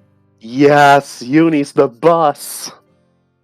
I love Uni. Also, excluding Tora, Napon are pretty cool. So, what's next? Okay, that's Xenoblade 2. Xenoblade hype! Let's go. I will never shut up about Xenoblade in my life. Literally. Yeah, you've made it pretty obvious. Okay, next. Hold on. I think it's Megaman 11 now. Oh, finally! I feel like he said much of anything, and now I can finally take charge. So, how's it feel to finally have a Mega Man game, an original one no less, for the first time in 8 years? Oh my fucking god, it was that long. It's something like... We thought the Metroid Drought was Mega Man bad. 11 was a bit of a rough one, you know. We had to deal with a few years of no new Mega Man game and stuff, period. Then we got, my number 9 that, it made a bunch of people cry like anime fans on prom night. And then we got the first Mega Man Legacy Collection. And then we got Legacy Collection 2. And this one's important because in the art gallery for Mega Man 8, people spawned a unique piece of artwork that had yet to be seen for any game. So I'm assuming that it was a hint at a possible new entry. Then, Capcom held a special 30th anniversary live stream for Mega Man, which not only revealed these classic Legacy Collections coming to Switch, they should have been there at launch, but also the X Legacy Collections that would come out in 2018, and then the thing that set the fan base on fire in the best way possible, Mega Man 11 at long goddamn last. And when it came out, so I have to say, fans loved it. Took me a while to get to it though. Ended up getting it for my PS4 for Christmas of 2020. Physical release, no less, and time for another Mega Man fan rant. And the Switch version was not made physically available in Europe, which meant that I couldn't even get the special amiibo. For some reason, it was just the PS4 and Xbox One versions that got released physically in Europe, which is a step up from all the collections that are digital only over here, but Capcom still needs to pull their fingers out their asses. Anyways, I think 11... Mega Man 11, and to me, feels like exactly what should have happened for the franchise long ago. Just, give it a rest, let's take a step back, and then come back and see what you can do to make things new. No 8-bit art style for nostalgia purposes, no nerfing Mega Man's core moveset to remove the slide and charge shot. We've got a brand new 2.5D art style that actually looks really good. Loved of the visuals of Mega Man and 11, but we also got a new gameplay mechanics that formed a double gear system, which is, pretty simple. Turn on the power gear for some extra power, turn on the speed gear to slow down time, and if you're in critical health, you can activate both at once. Power gear is nothing special if you've just got the Buster. The speed gear tends to take precedence, hence in most moments, hence involving a Buster-only run, but if you're using the special weapons, that's where the power gear shines. For example, the Chain Bomb, Blast Man's weapon, and it goes from a bunch of sticky bombs that you have to try and link together to get them to explode, being overly gimmicky for no reason. The power gear just turns it into a giant fuck-off bomb that destroys everything. The bouncy ball gets more balls shot out of the cannon if you're using the power gear. And in enclosed spaces, it will show you why you don't dance to be happy fun balls, motherfucker, and I'm glad Capcom knows this. And of course, there's the Tundra Storm, which goes from a charged Storm Tornado type attack, when just used normally, to basically being the game's screen nuke with the power gear. Yeah, so much can be done with the special weapons now that we basically have a sort of higher power charge system for them, like how the arm parts work in the X games. And on the note of the special weapons, love that we get little test areas once you obtain a new one, just so you can get a feel for them without having to spend weapon energy or get yourself damaged while trying to figure out how best to use them. This should come back in a Mega Man X9 or a Mega Man 12 or anything like that in the future. There. And as for, the game, just generally plays well. Love the robot masters that we got, and with some great English voice acting, it helps make them a lot more endearing. I would even say the English cast in general knocks it out of the park. Kind of have to look up who voiced who, though, because I don't remember a lot of the VA names other than Erica Lindbeck voicing Roll. So yeah, just give me a second. I was not prepared for this at all. I kind of wish that we got a setting where you get that terrible PS1 voice acting. Look, man, I have already recited the various bits of cringy dialogue from the PS1 side of things from Mega Man, 8 and X4. Back! Unless they fight you! We are not enemies! Anyways, let's see. No, this can't be happening! What am I fighting for? Oh yeah, Ben Diskin voiced Mega Man in 11. Dr. Light was voiced by Doug Stone? Never heard of him before. Let's see. More importantly, let's see. Riley. Dr. Albert Riley, he was Keith Silverstein? Hold on, if that's who I think it is, let's give me a sonic second. Oh god, it's a Sonic voice actor. Oh my god. What? Dr. Wily in Mega Man 11 is voiced by the current voice of Vector the Crocodile. removing any and all Sonic association, I will say that Keith Silverstein has given us quite a definitive Dr. Wily voice. I would love to hear more of this in future games. Things, it's perfect kind of cartoony, dastardly whiplash voice you'd expect from a mad scientist, and that's in this kind of setting. I love it. Although, speaking of the English dub, I will say that everyone seems to have a strange fascination with making gear puns. And, because, get it? The main gimmick of the game was the double gear?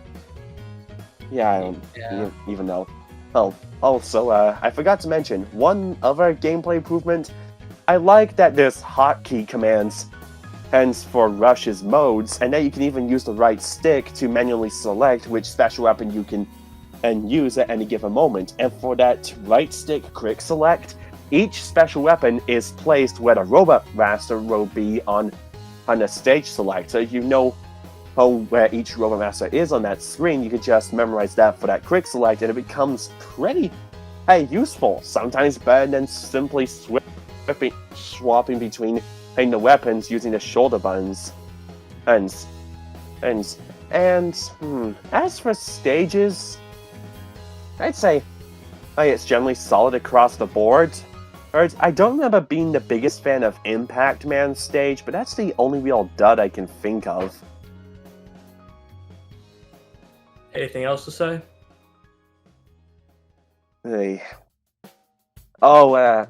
Actually, if I've got one thing to say that I don't like about the game, besides the final stages being a bit anticlimactic overall, music's not all that great. They use this weird synth sound for it that just doesn't really click. None of the songs have really managed to catch my attention beyond Fuse Man's theme, and on that note, Fuse Man's my favorite out of the 11 Robot Masters, almost solely because he says, "Prepare to diode." And you know what? Points to the pun. And he's automatically the best. That's on top of having a badass design, but, getting a little distracted from the main point, I'm just not really big on the music. And bear in mind, having a weird synth sound is already a bit of a problem I have for, the OST of Sonic Forces, but I still think that game's got some winning songs despite that. Mega Man 11 to me just has nothing memorable. No, I have yet to listen to the alternate versions of the Robot Master stage themes that you can download as free DLC. But yeah, do kind of wish that Proto Man and Bass were added as extra characters as free DLC, and that there was an endless attack mode like 9 and 10. But yeah. Mega Man 11 was pretty damn fun and definitely one of the best classic Mega Man games, but because it's classic Mega Man, I also don't feel too strongly about it. But it's absolutely worth getting if you have got the money to spare. Just please buy it. Show Capcom that people actually want to play Mega Man so we can get an X9 and finally find out what happened to Axel. Please! Mega Man 11 is that one Mega Man game that I know it's good, but there are some things. It's kind of like how Jay feels about Sonic Mania. It's like it's a quality game. I'm just not that hype about it. I genuinely thought that 11 was like one of the bad ones. Really? Yeah, no. It's no Mega Man 1 or Mega Man 3. Hello? We get it, you love Mega Man 3. Mega Man 3 is also just a beloved Mega Man game in general. What about Mega Man 2? That one's good. Mega Man 2 is overrated, I feel. To be honest, I really wouldn't use that word liberally, but with Mega Man 2, for the longest time it was.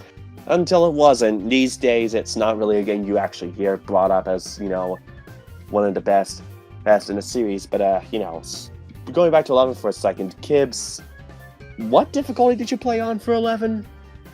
No, I didn't play 11. You didn't play 11. Oh. I just thought it was one of the bad ones. No. Rest assured, it's one of the better classic Mega Man games. Although, the difficulty naming scheme is a little weird in the English release. For some reason, normal mode's what Japan considers hard mode, so just consider that in mind, because, on higher difficulties, 11 can get pretty damn stingy with checkpoints. Mm-hmm. Also, I don't remember if the Mega Man 11 amiibo does anything for the Switch version beyond, I don't know, maybe giving you an extra energy tank every day or so? I played 11 on PC. Actually, I remembered something else I'm not the biggest fan of. Well, I do love that they kept the shop up from 7 and 9, 10 alongside 4 and 5 on Game Boy. Like, the fact that you can't bulk buy means you're going to be hearing a couple of voice lines from Roll a lot. Are you sure? Ta-da! Are you sure? Ta-da! Are you sure? Ta-da! Over and over and over. And look, listen, I'm sure she's just trying to be positive to keep up high morale, but it's getting annoying, and I'd rather just buy all this shit at once. So, for Mega Man 12, let us bulk buy, please. Okay, so over my feelings on Mega Man, classic Mega, not Mega Man X, because Mega Man X is simple. I like a little more than half, but I hate the others, or think they're okay. With classic Mega Man 3 is the only one I would say is bad. Mega Man 1 and 3 I don't like, but with Mega Man 1 I can excuse it for being the first game. Mm-hmm. But with Mega Man 3, we're 2 games in, you need it. It's the fucking dock robots that ruin it. But like, with like modern Mega Man, I think 9's my favorite. 9's my favorite. Nowadays I feel alone in that opinion. I also feel alone with thinking 10 was kind of good to okay. I haven't played very many Mega Man games. I've just kind of played a couple of super old ones, and then I played the Azure Striker Gunvolt series. Oh, the Azure Striker Gunvolt? Kibbs, if you want to get into more Mega Man games, we can discuss this matter later.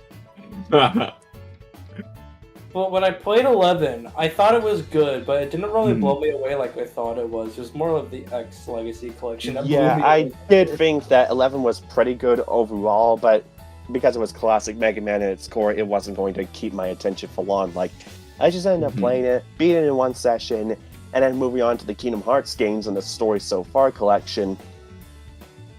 I'll just say this for controversy: I prefer Mega Man and Bass. What? That's crazy. I don't know if that's controversial. People hate It's controversial because Mega Man and Bass is, made out to be the super uber difficult game, almost solely because of the GBA they released, though there is some stuff in the original Super Nintendo release that has raised an eyebrow, but we can save that for another day. What's next on the chopping block? Okay, that's it for Mega Man 11. Oh yeah, one more thing about Mega Man 11. Play it on whatever console you want. The Switch version runs at 60 FPS, it still looks good at 720p, and it's portable. Basically, it matters not what version you play. I don't even think there's even any significant mods to the PC version.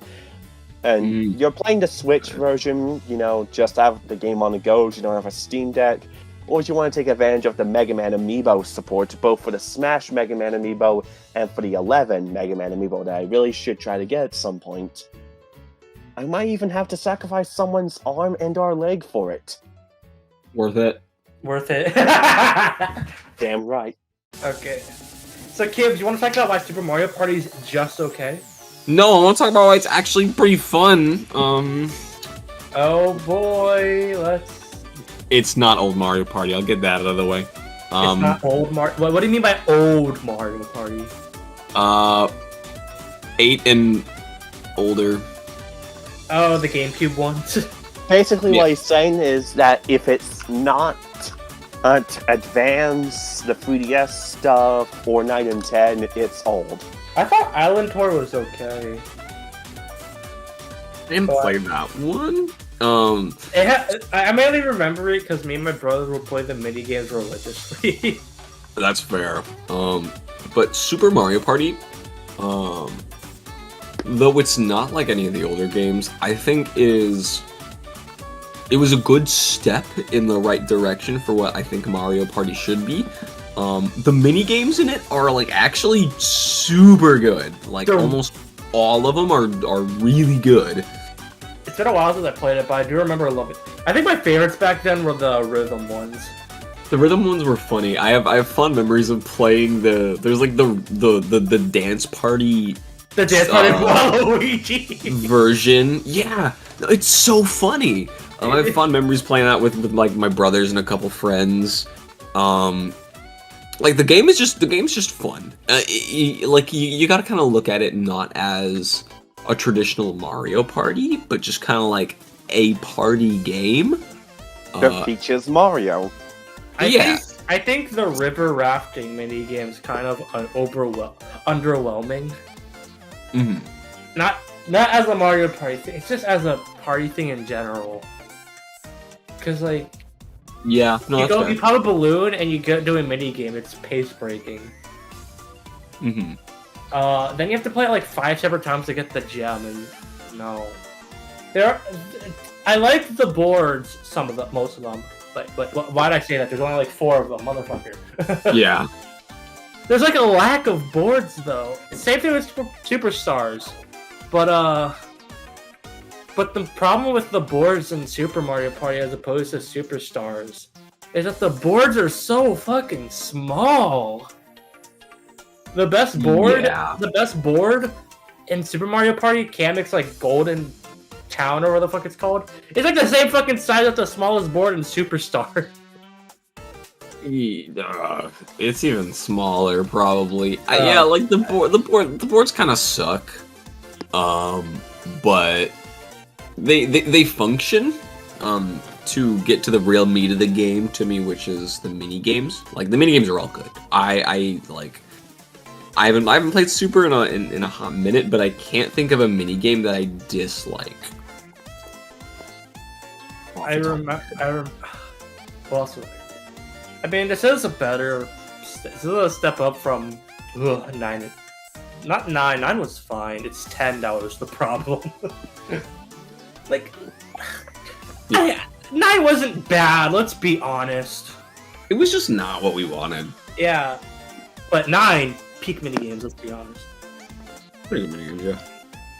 But no, Super Mario Party. It's fine. It's a good distraction, but with Superstars out, I'm not going back to it.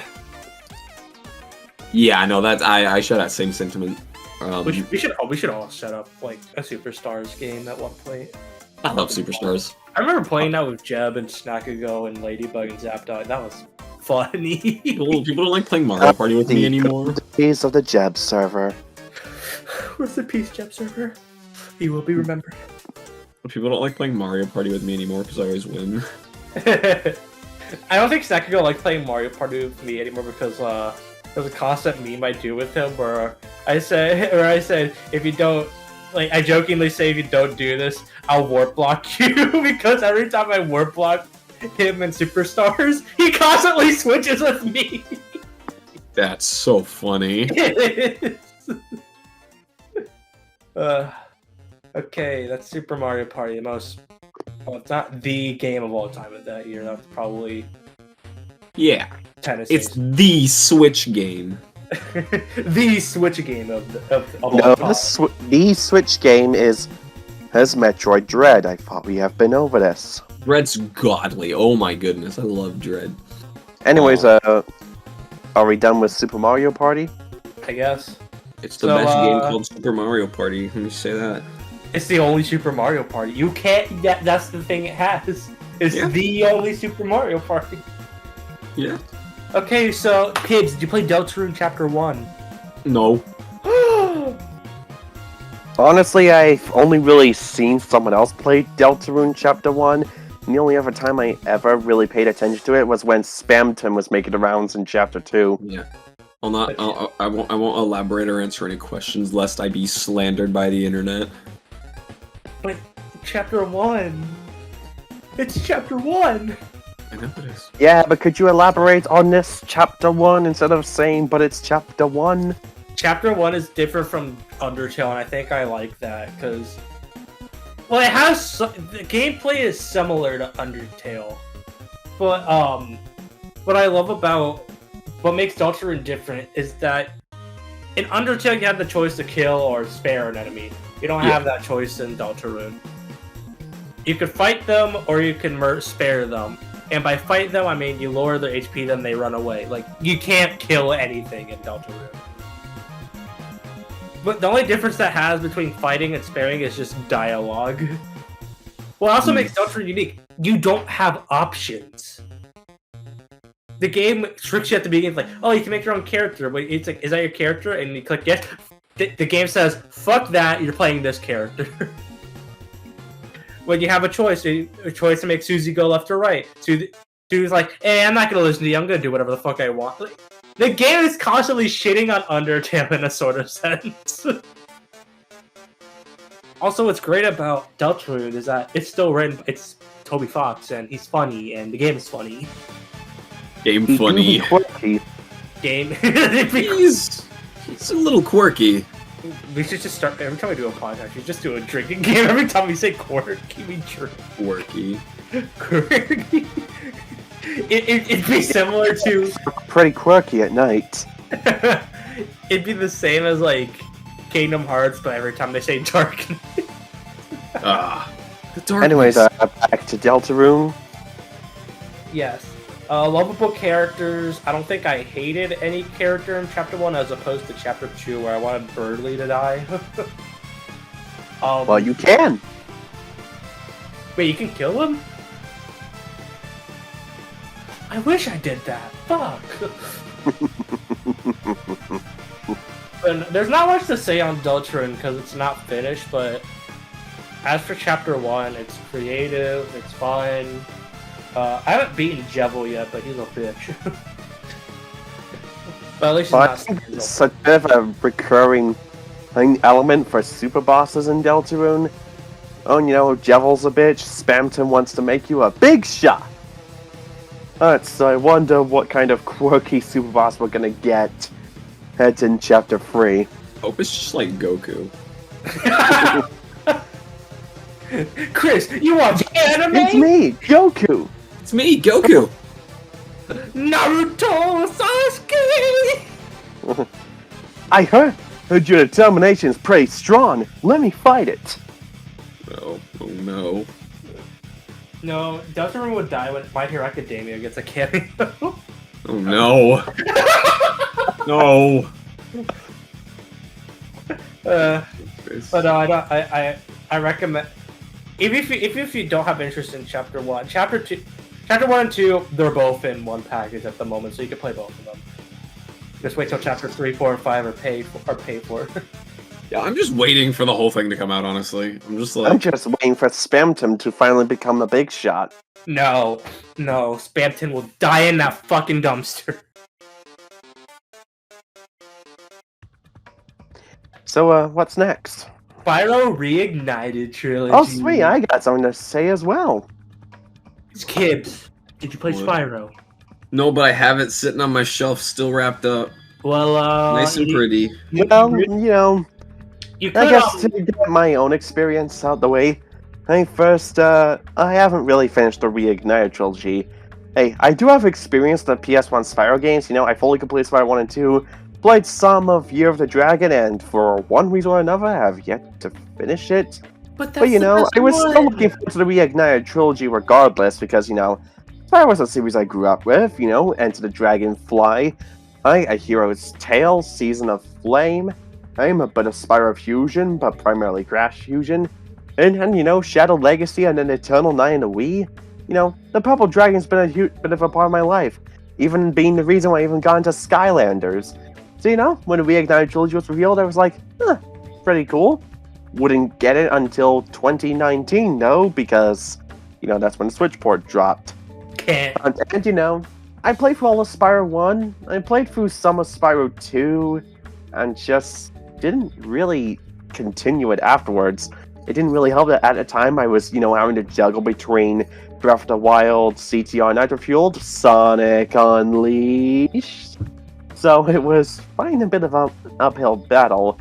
Maybe I'll continue it again someday when I get on Series X, but today is not that day. And tomorrow's not looking good either. But from what I did play, I will say, looks great. Love what I did. Mhm. With Spyro in particular when it comes to design, playing in animations, and controls generally being pretty fluid, and it did run decently well. Hell, on Switch. It's also nice that they added skill points to Spyro 1, and even showed us a little more to Nasty Nork. Nasty Gnork. Oh yes, that weird pronunciation. Gnasty Gnork. So, my experience with Spyro. Glee. That's... So... Immediately, Nasty Nork is apparently suffering from self-esteem issues, as according to the Reignited Trilogy. And was just catching this dragon smack-talking him live on TV. My man. Hey, they could have made the story worse with #Gadgetron! Oh no. We don't need to bring up the Ratchet reboot over and over. We know the Reignited Trilogy is a more faithful series of remakes. Thanks, but yeah, can't really commentate much on the Reignited Trilogy beyond what I experienced of Spyro 1 and Spyro 2. Though I will say I have heard that Spyro 3 in the Reignited Trilogy is the most unpolished out of the 3 remakes, as apparently that had to be handed off to Sanzaru Games because development was getting a bit tight. Also, for some reason, initial physical copies of the Reignited Trilogy only had the Spyro 1 remake on them. For Spyro 2 and 3, you had to wait for a large-ass update, and you still have to do so on Switch, like 10 friggin' gigabytes you gotta spare. Well, don't play the games on Switch then. Easy. Just buy a new console. And you actually have a console besides the Switch. Yeah. Solution? I got a hardcore solution. PC. Oh no. Buy me a gaming PC then. Sorry, I don't have $5,000 to drain. Ooh. That's the coward's answer.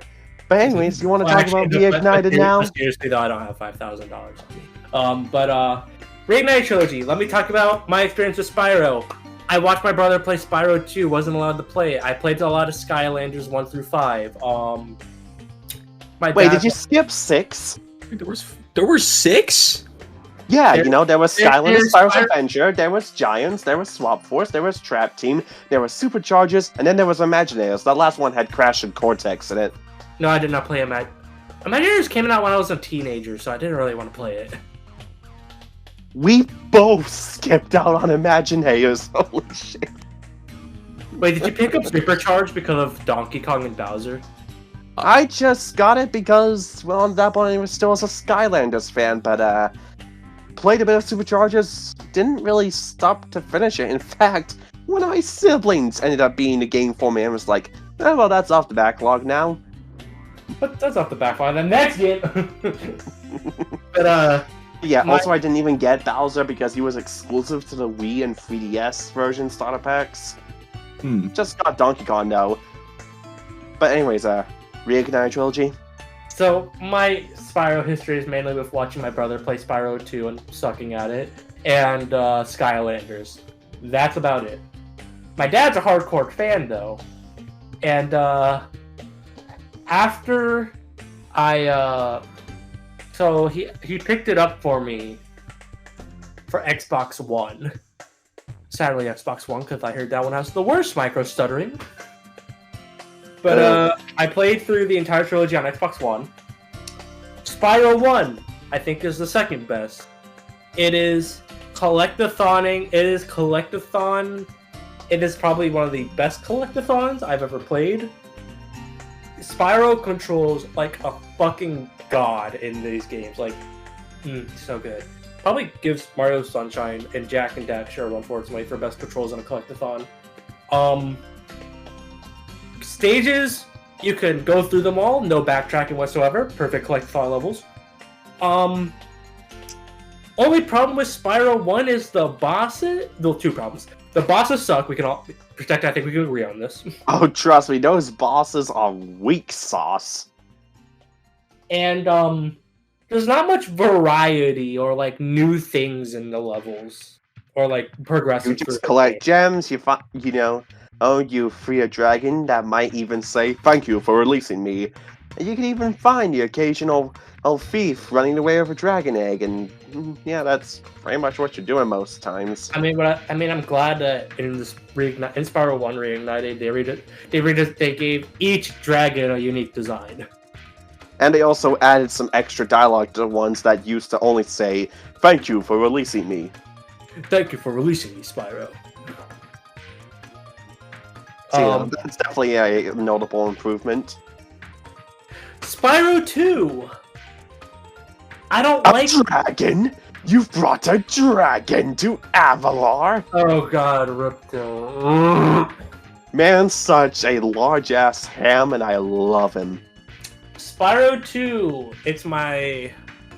It's... Right. Favorite game called Spyro 2. I'm literally gonna get flamed for this. Spyro 2 is good, but not great. It still has the excellent control. Bosses are an improvement. Probably the best bosses in the trilogy. Well, I mean, from what I remember, Gulp got a very sharp spike in difficulty that felt unfair to many in the Reignited trilogy. Well, I don't know. Whenever I play the Reignited trilogy, I don't replay 2. I replay 3. But the problem with 2 is the backtracking. I know where this is going. Yeah, backtracking sucks. They also got rid of that cheat that gives you all the abilities, so that's even worse. Well, that's lame. Oh, come on. They're still available. Oh, if you talk to Moneybags, all he asks for is, a small fee. And looking... Ripto... Why is Ripto considered a threat? Like... Even when I replayed the game... You just need a bad guy. That's basically the gist of it. But like, yeah, admittedly, all he really does is just sit on his ass and, scream his ass off. That's just what Ripto does. When I replayed the game, the Reignited Trilogy on PC last year, I got the Spyro 2. I looked at and then I played the PS. Then I bought the PS1 versions last year as well. Played that, saw Ripto get carried away by a dragonfly, and everyone else was like, "We're all gonna die!" He was carried away by a fairy. Yes, that's what I said.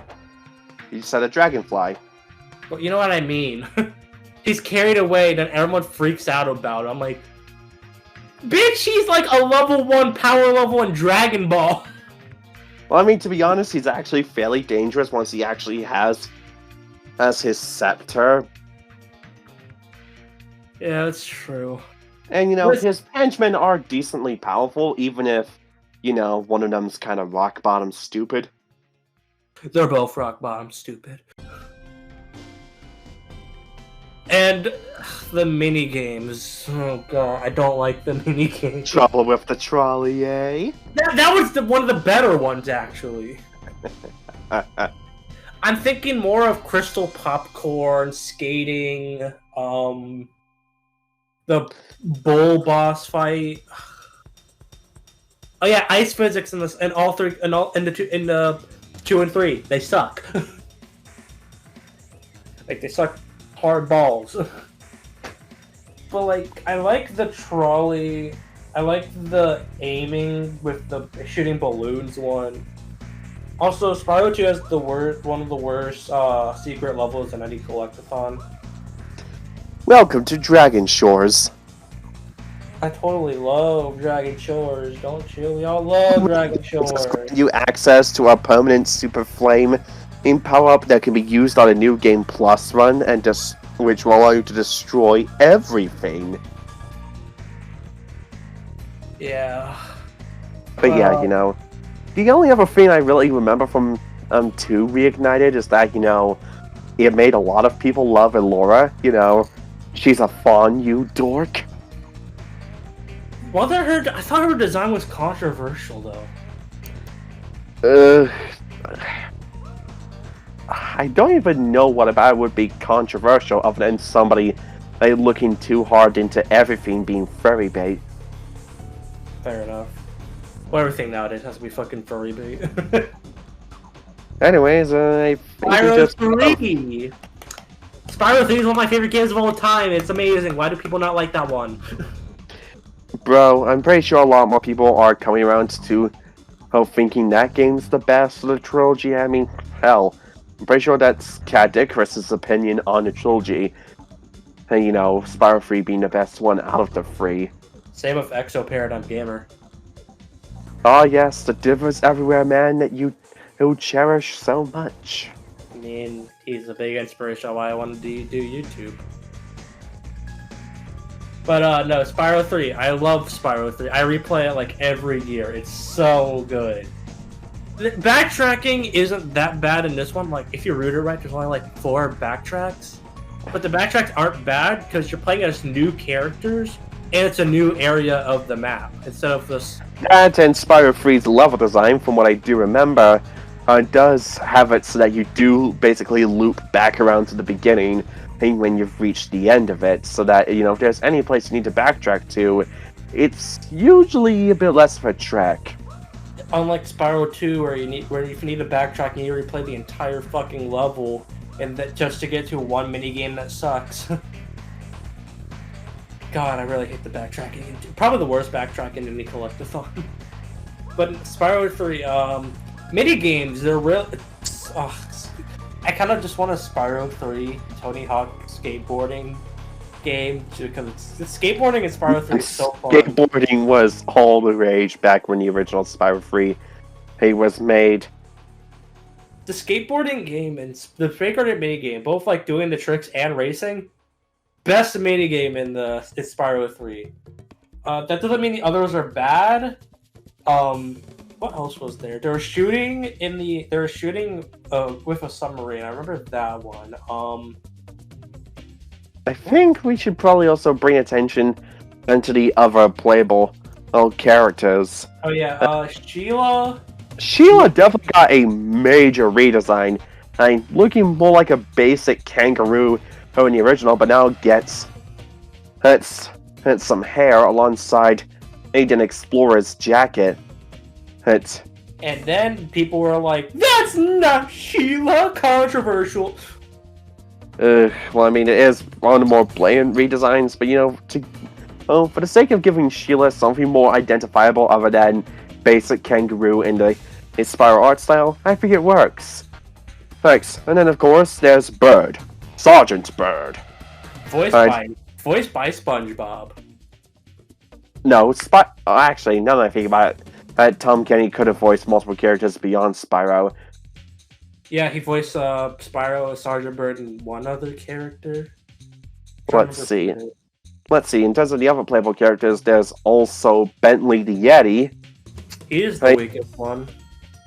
He's definitely gotten an upgrade from what I hear in Spyro 3 Reignited. And then there's Agent 9, the monkey that has a level that basically lets you play Doom in Spyro 3.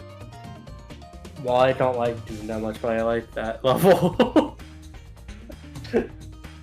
But I think Sergeant Bird's my favorite. Oh, fuck. Can you hear me still? Yeah, we can still hear you. Okay, because my computer turned off for a minute.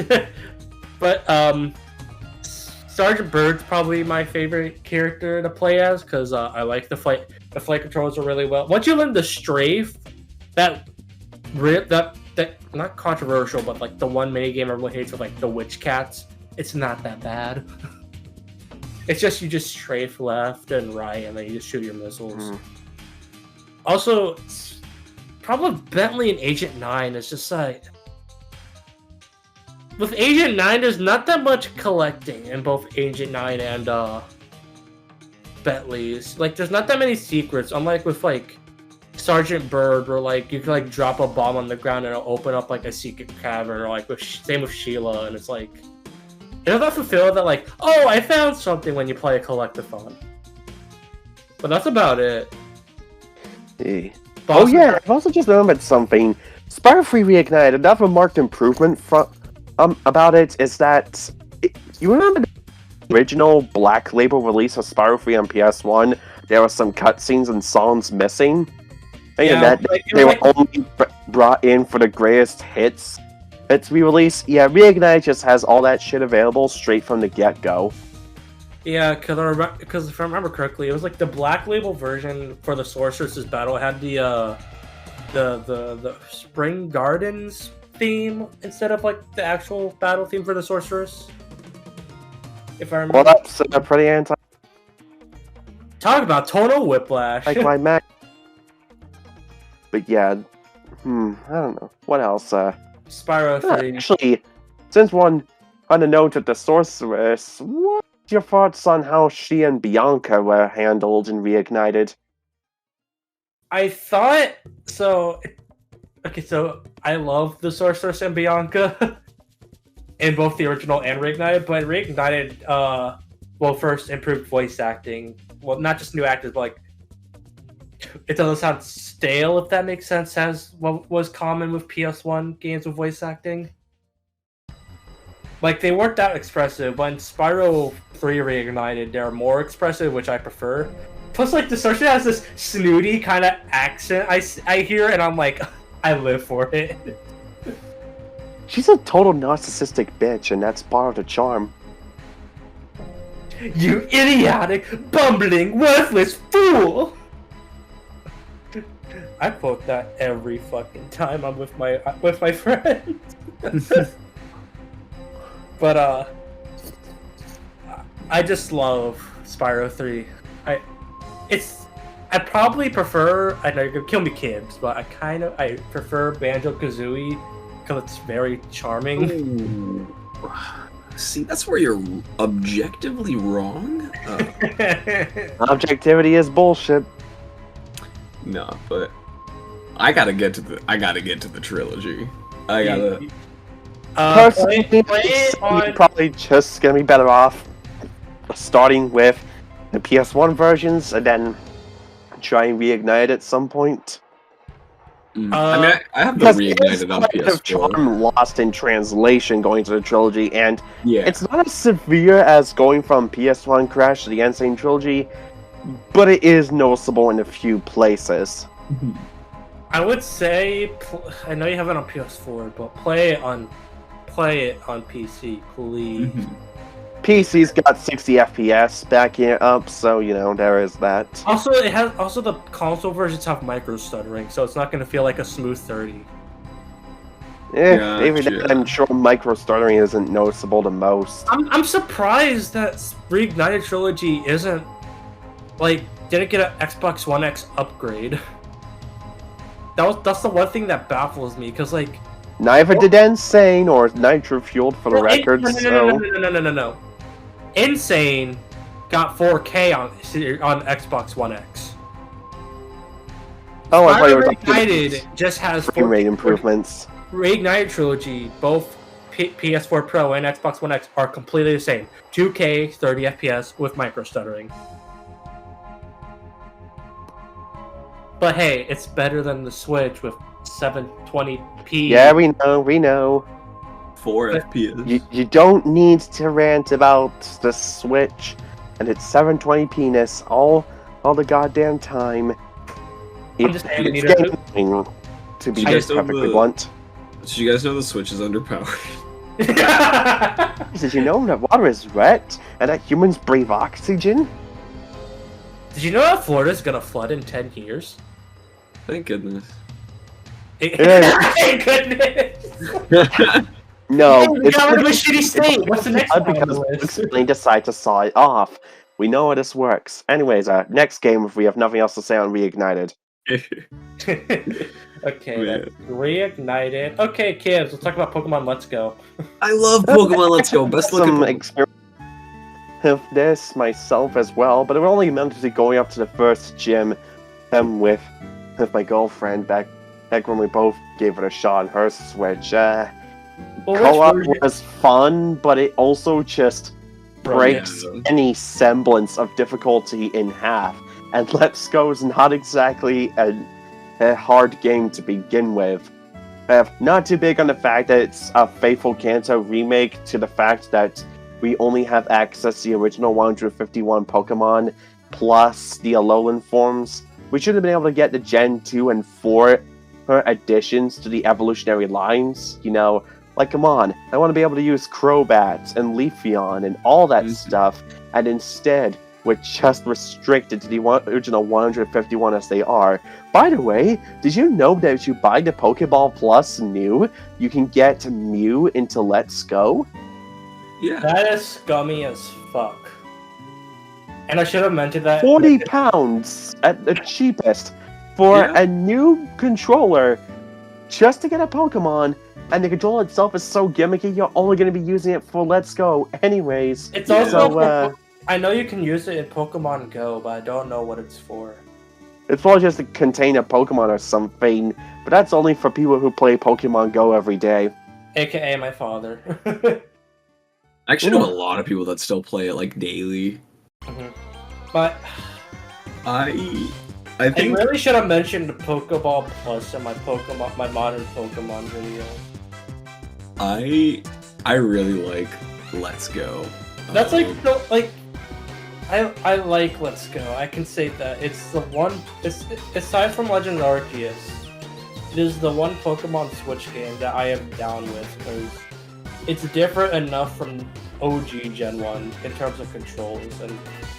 Yeah, up until Legends, I would say it was the best Pokemon game on the Switch. I mean, to be honest, its competition was. It's also Pokken Tournament DX to consider. That game I have not played in years.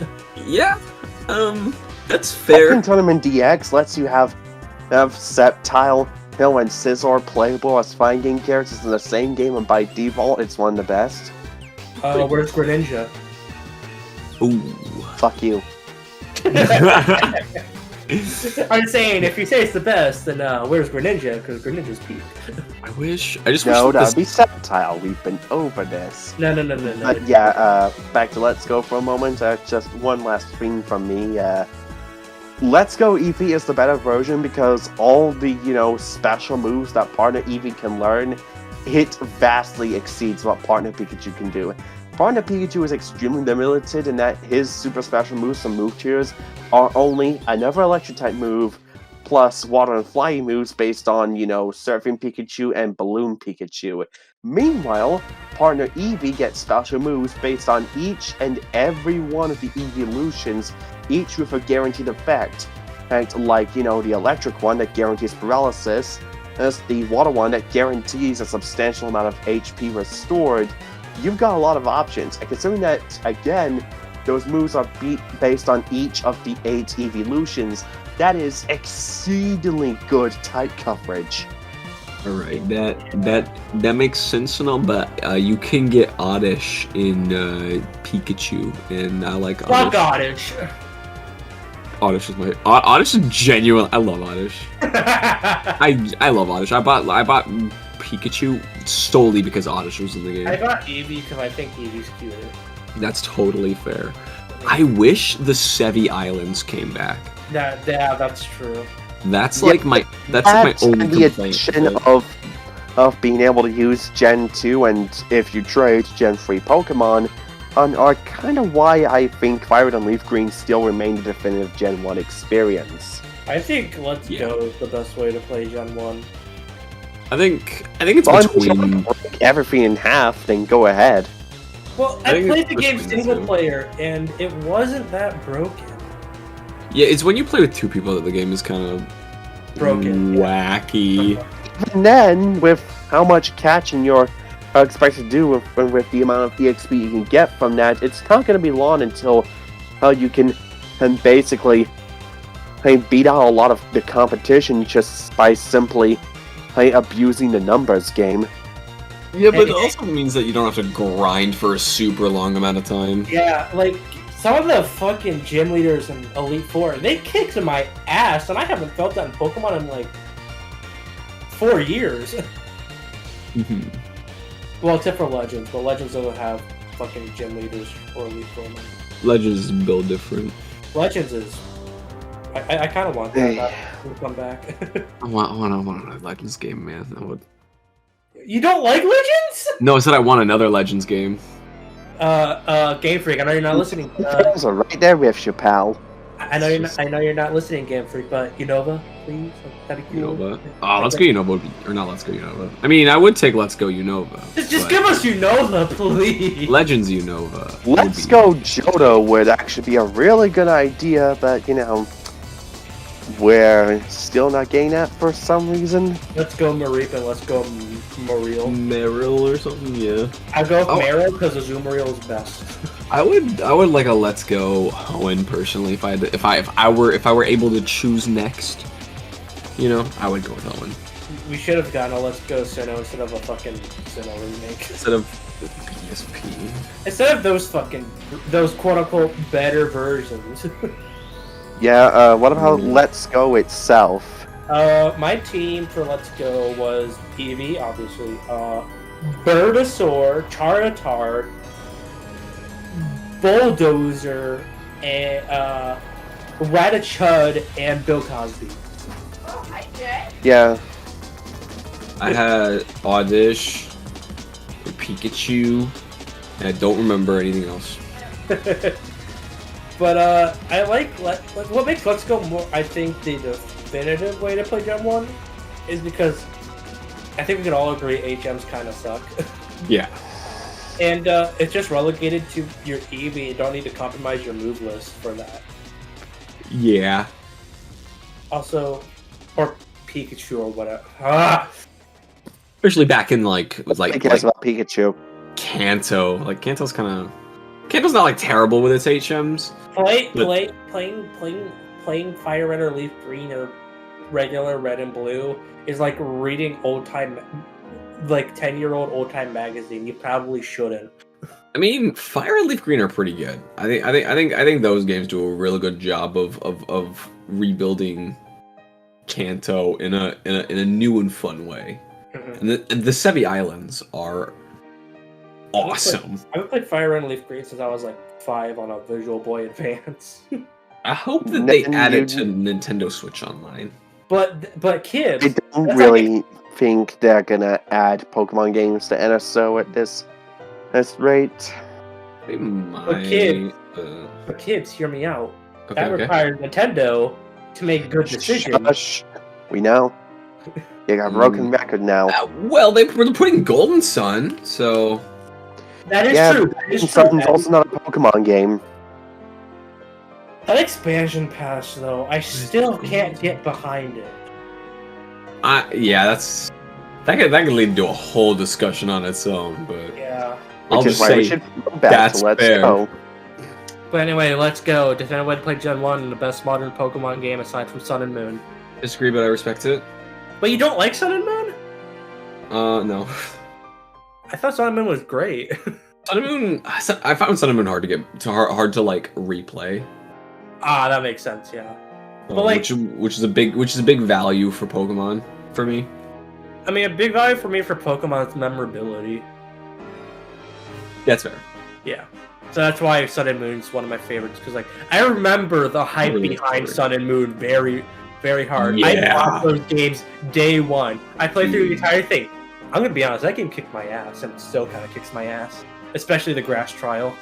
Mm-hmm. But no, let's go. That's kind of what I want from Pokemon now. I just want a challenge or something memorable, not this sword and shield. But what memorable for good reasons, not Chairman Rose. Yeah, I think we've exhausted the talking points of Let's Go. So, oh wait, I forgot. Let's Go was the debut of Melton and Melmetal. They were neat, I guess. They were cool. All that really should be talked about is that, you know, Melton was sort of a gimmick Pokemon that was just brought up as a significant character in the Alolan part of the anime, and then got a Gigantamax form in Swish, and that's that. So, like in like how Zygarde in Sun and Moon's like a gimmick Pokemon. No, more so. Oh, well, I mean, you know, for one thing, we actually got to see Zygarde in action in the Gen 6 anime, but it would take until Sun and Moon to get access to that Pokemon at full power. But anyways, I think we're done with Let's Go. Yeah. So Smash Bros. Let's talk about why it's not the best one. Okay, you're Super wrong. Smash Brothers Alright, Ultimate. you're Man, wrong. that was something. Remember at the initial reveal where we saw the Splatoon characters, and some people thought it was just going to be a port to Smash 4. Then we got the actual first direct trailer, which gave us Daisy as an Echo Fire, and got me super excited when they showed off motherfucking Ridley as the first newcomer besides the Inkling, and one of the best trailers in Smash history. I actually had to restrain myself from screaming the house down. I was genuinely that fucking excited. And I'll be gushing over Metroid as we go on with this part of the podcast. So, get used to it. It's going to be a thing. Then the next podcast, not next podcast, the next Smash Direct opened up with a reveal trailer for not only Simon Belmont, but also Richter, and having Dracula as a boss fight, complete with his demon form from Rondo of Blood and Symphony of the Night, and at the end of it, motherfucking King K. Rool for that extra DK rep, some extra Echo Fighters in the form of Google Crom and Dark Samus. Things at that point in time were going pretty well. Then we got Isabelle as a newcomer, which, that's kind of cute. Animal Crossing. I only had one fighter prior, so, that's nice. And then the November 1st Direct, Ken Masters as an Echo Fighter was pretty cool. And Cinnamore was probably the best Gen 7 Pokemon that wasn't Mimikyu, so, not too pissed in its inclusion. But that was also apparently the last of the new fighters, and I got really pissed off at the fact that once again, the ultimate life form, Shadow the Hedgehog, once again relegated to a mere assist trophy. You'll live. You'll get your spot in Smash one day, Shadow. You'll get your spot in Smash 6, even if I must commit genocide to do so. I will get it one day. That he's not in the game. Anyways, November 1st Direct did end with World of Light, and I thought that, oh shit, a dedicated single-player campaign for the first time since Subspace Emissary. This is gonna be cool. Fast forward to Christmas. I mean, I like World of Light. It's no Subspace. Extended Spirit Board, that only guarantees under half of the spirits that's in the base game, and then you've got to account for all the shit that was added in free updates and DLC. Right?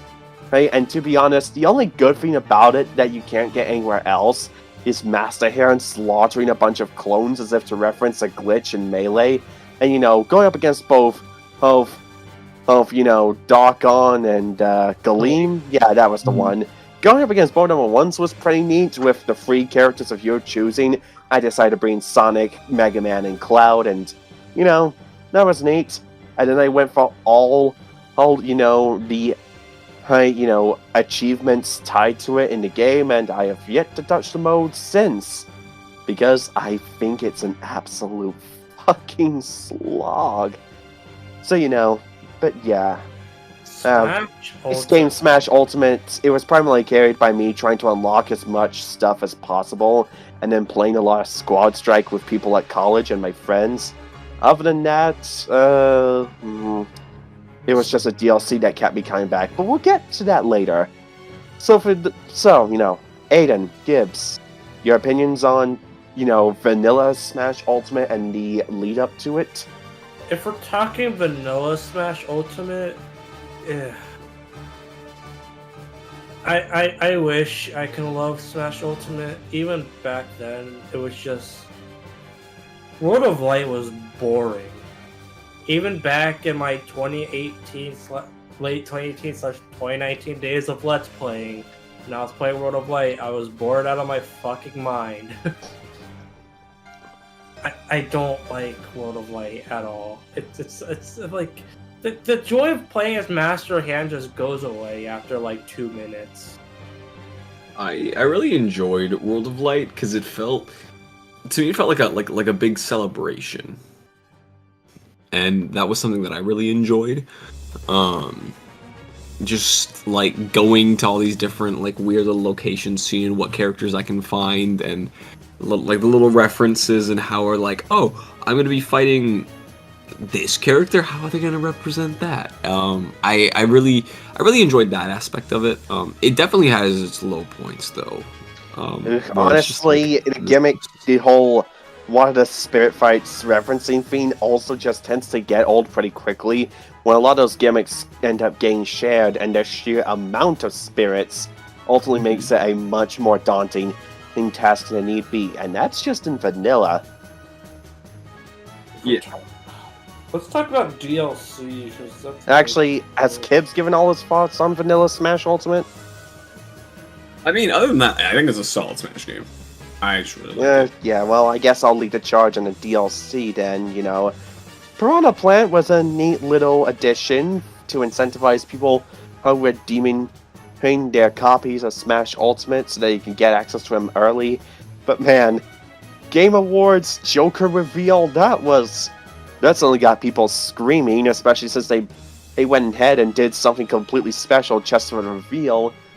Then of course we got the hero from Dragon Quest, and that was also a pretty cool addition, even having 4 of the heroes, the ones from 3, 4, 8, and the recently released 11. And on a note, hero from Dragon Quest 11 looks quite a lot like Android 917 from Dragon Ball Z, and I know it's because Akira Toriyama does the art design for both of franchises, but yeah. Then we got Banjo-Kazooie, which got a lot of people screaming once again, so third-party hype. Bro. And then there was Terry motherfucking Bogard, the best of the first Fighters Pass. No. Banjo was when it peaked. No. It peaked in the beginning with Joker. No. It was Terry.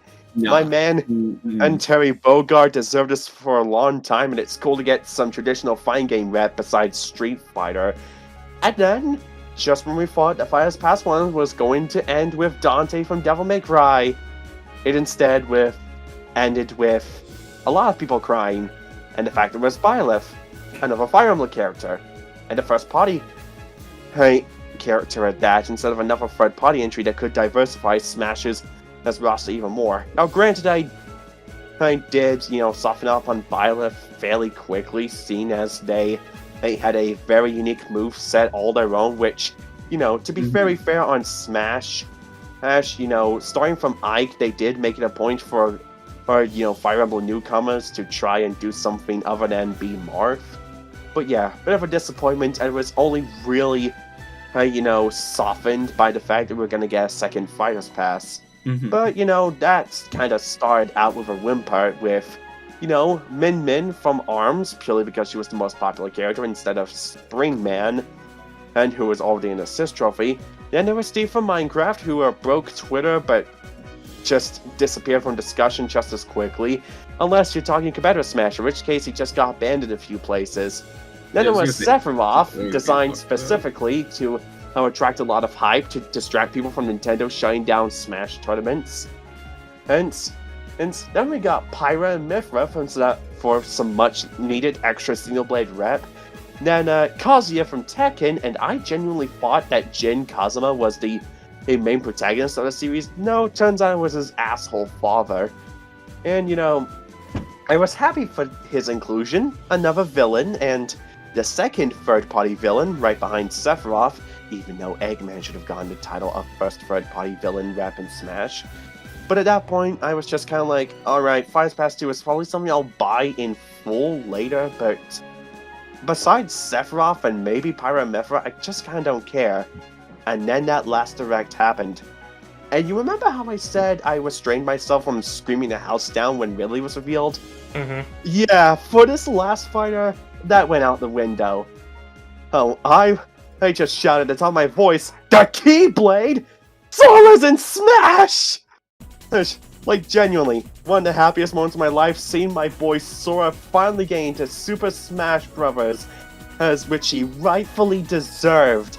And the only bad thing I have to say about Sora in Smash is that we only got Kingdom Hearts 1 songs, including the remix of Dearly Beloved from Melody of Memory that you can unlock if you have saved data from the Switch version of that game. But otherwise, representation of Sora in Smash was perfect.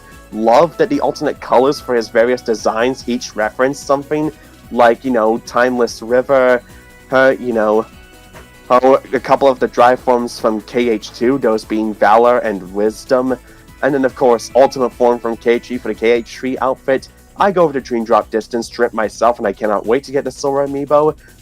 Oh, yeah, that was a perfect way to end off Smash, even if I had to endure the tears of seeing a Mii costume of Dante from the Dante series.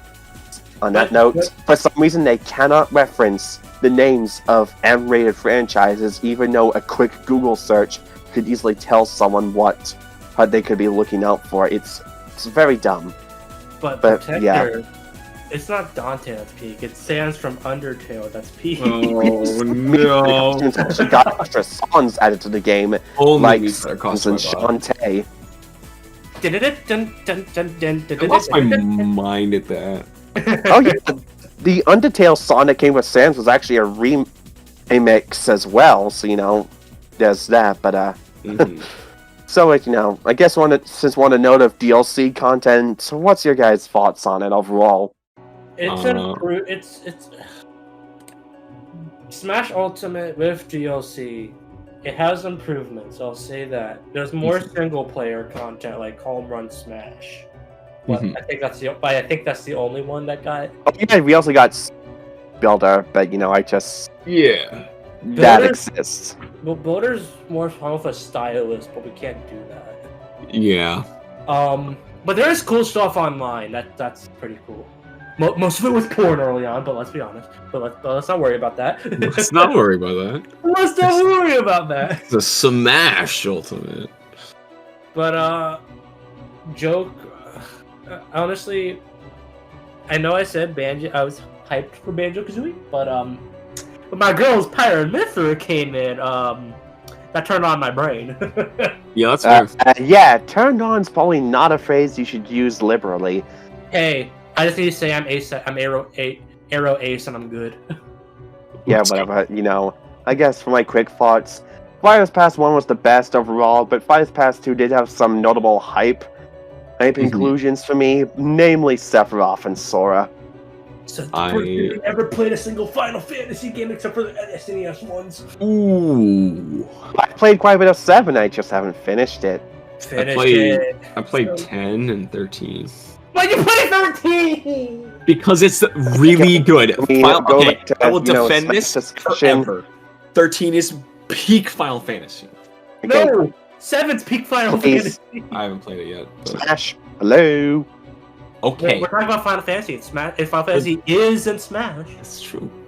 In regards to DLC, having debates about which Final Fantasy games are good and shit and whatnot, we'd best leave that for a separate podcast. AKA the 2023 podcast when Final Fantasy 16 comes out.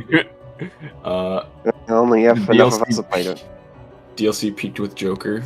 DLC peaked with Pyra Mythra. First Banjo, then Pyra Mythra. Okay, what are thoughts on both Fighters Passes overall? I think overall, the first one is better. Overall, Joker is, in my opinion, the best character added. Hero is like a funny breath of fresh air. I like how he functions. My brother calls Hero Mario Party the character. No, seriously, that's what he is.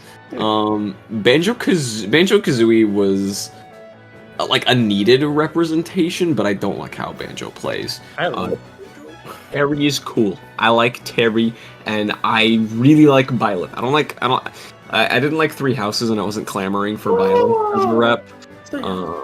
But I really enjoyed how Violet played. And then Fighter Pass 2, Min, more like mid. Steve is funny, but he is breaking the entire game.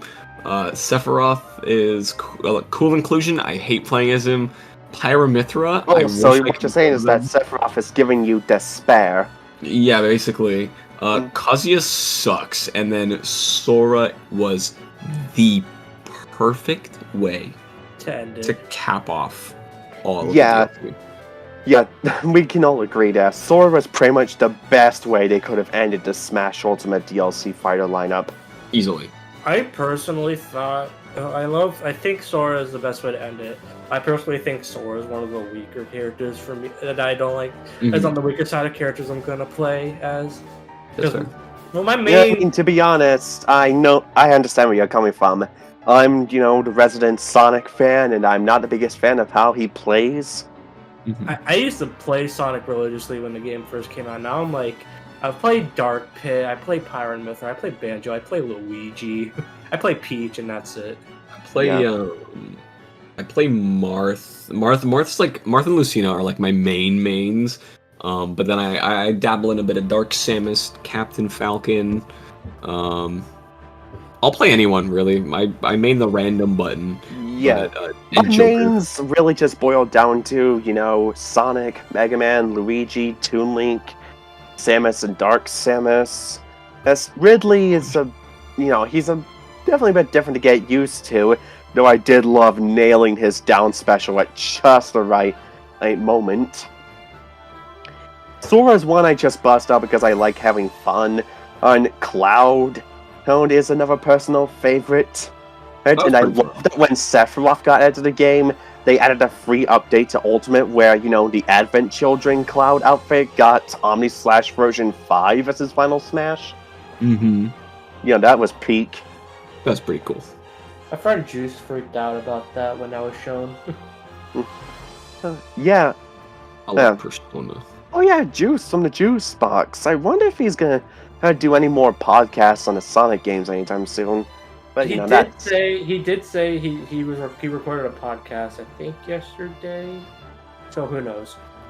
Probably not for Sonic. He probably would have announced that if that was as a thing. But anyways, yeah, DLC fighters overall, they were pretty solid. Fight Pass 2 was definitely just not exactly holding up as well as some would think. Like, I know someone gonna argue that Steve was the most important inclusion, but to be honest, he did break Twitter, but he also just got dumped just as quickly and was no less controversial than the rest. I'd honestly argue that Sora had much more of a meaningful impact. But I don't want to play Geometry. I want to play Smash No, Bros. I think Steve. I mean, in the competitive scene, Steve had the largest impact. Like no question. There's this fucking yeah, I mean, there's this thing where if you put a block on the edge and then you threw him into the bottom of the block, instant KO. It's so funny. Joker had a super large impact until Steve came out. Then Steve took that crown. Pyron Mythra are the second half characters. Yeah, I mean, yeah. Oh yeah, I should also give credit to Pyro Mythra's trailer. It literally played out as if it was more DLC for Xenoblade 2. Bro, when they announced when the trailer played, it was like for Smash, and literally I just saw clouds, and my buddy and I popped off. We're like, Xenoblade.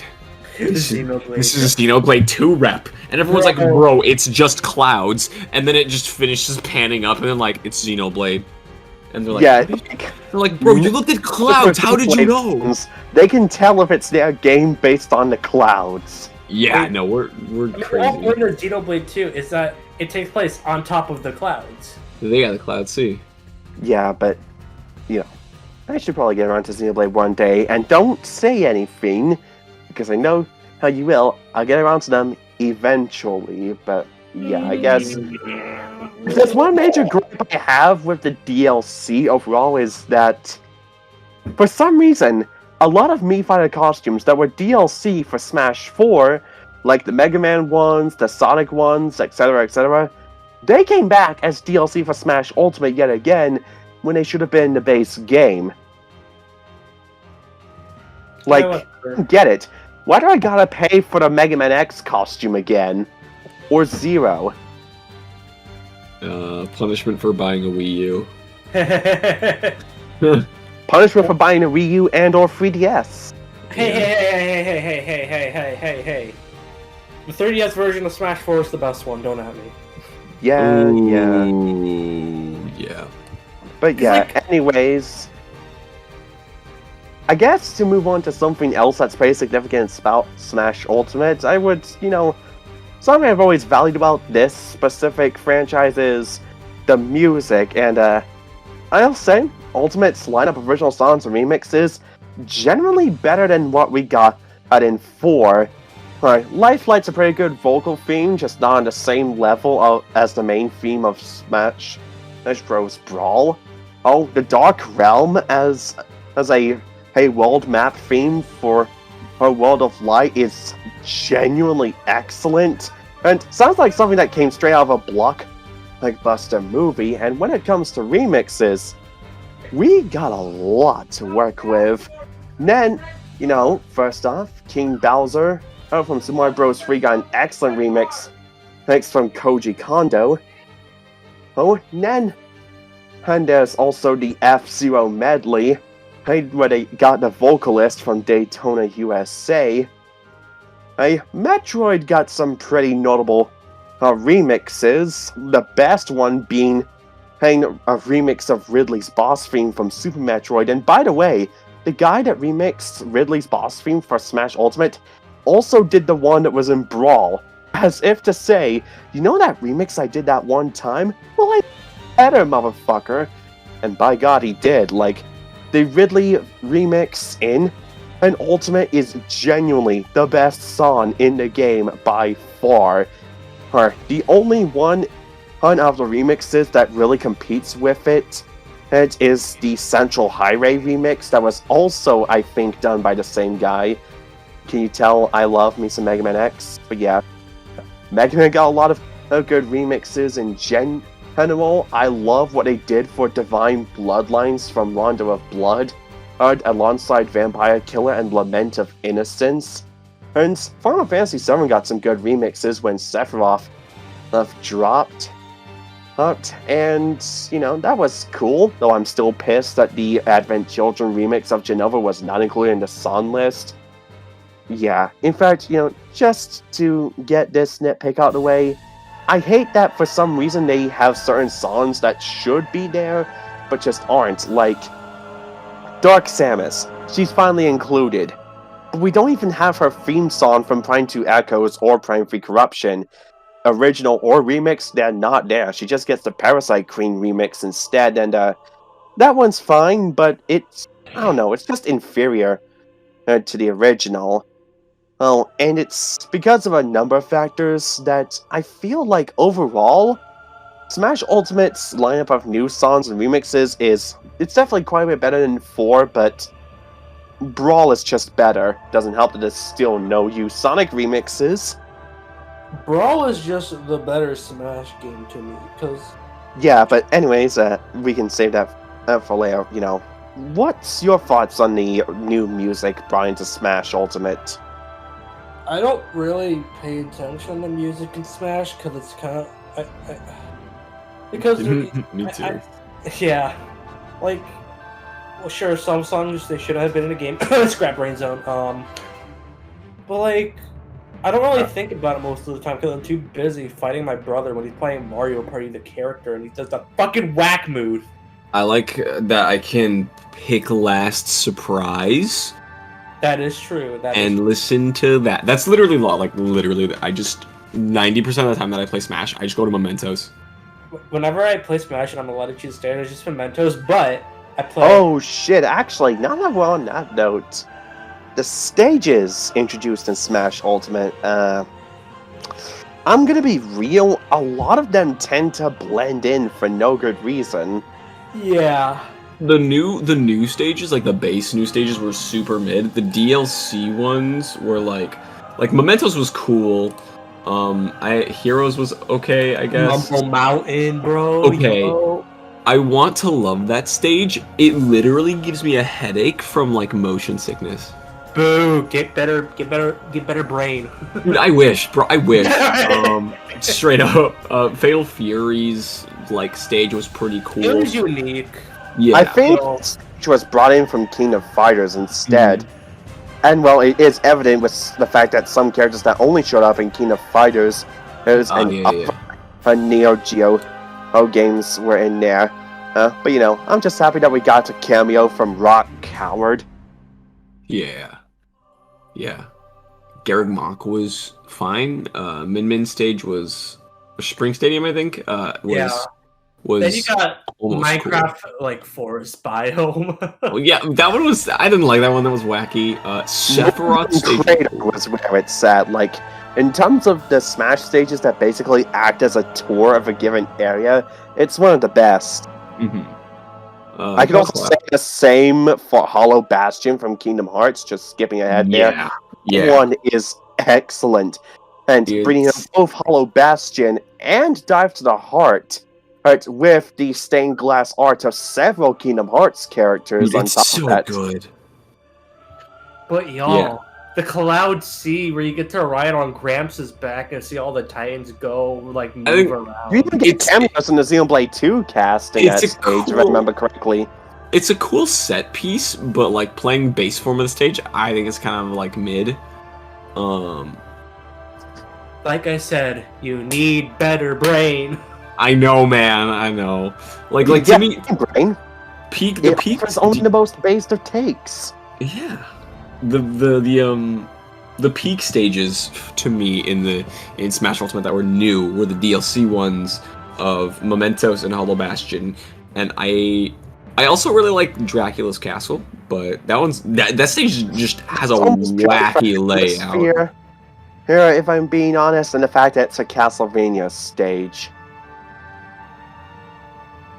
I think we talked out all we can about Smash Ultimate. I mean, I could talk about Smash Ultimate for 5 hours on its own. Yeah, to be honest. I could bring up the spirits that's in the mechanics of those, but really there's nothing special about that. It's just a bunch of PNGs you can find on Google that don't even have any charming descriptions. Which, I get. Yeah. Trophies wouldn't exactly be all that optimal for a game that is as big as Ultimate. But at the same time, a lot of those trophies were using reused models. And again, no charming description. Some of them that would even sound like they've been written by Chugger Convoy. And that was part of the fun of collecting trophies other than just getting to view them. Instead, it's the sticker system from Brawl all over again, and that already wasn't exactly a fun collectible system. It's just... I only get certain spirits out of obligation for franchises I like, which is the only reason I even have all the Metroid Dread spirits. Though two of them can be obtained from the Dread amiibos. Oh yes, amiibo compatibility, same as Smash 4, generally speaking, but some of them can unlock spirits for you, which I don't get why. I kind of wish amiibo were never existed. I have all of the Smash amiibo. I just wish they weren't... whatever ones I feel like getting at the time, though I did make sure to get Sephiroth's amiibo as soon as I possibly could. I love amiibo. By the Sephiroth amiibo. I love them as awesome. I hate them as game add-ons, because... Yeah, that's fair. Yeah, we can say I think we've already gone over that with Samus Returns in the 2017 podcast. We didn't mention it. I didn't mention it in the Skyward Sword section of 2021, but to get such a great option stuck behind a $25 amiibo, $45 at the time because of scalping. That's sickening as fuck. Yeah, amiibo were initially just meant to be this fun little thing that was primarily used to get the most out of Smash, and they're fun as collectibles. But after Sora releases, I can see amiibos just basically dying down as a thing entirely. Though it is strange that they're the last thing to come out of the Skylanders craze that's still living to this day. The best amiibo is the Wolf Link amiibo with Twilight Princess HD, because it gives you something new. But that also comes with certain copies of Twilight Princess HD. But regardless, we're getting a little off topic. Yeah, just in general, not a big fan of the spirits, and I feel like they'll probably be gone in the next game. If the roster does get cut in half or something.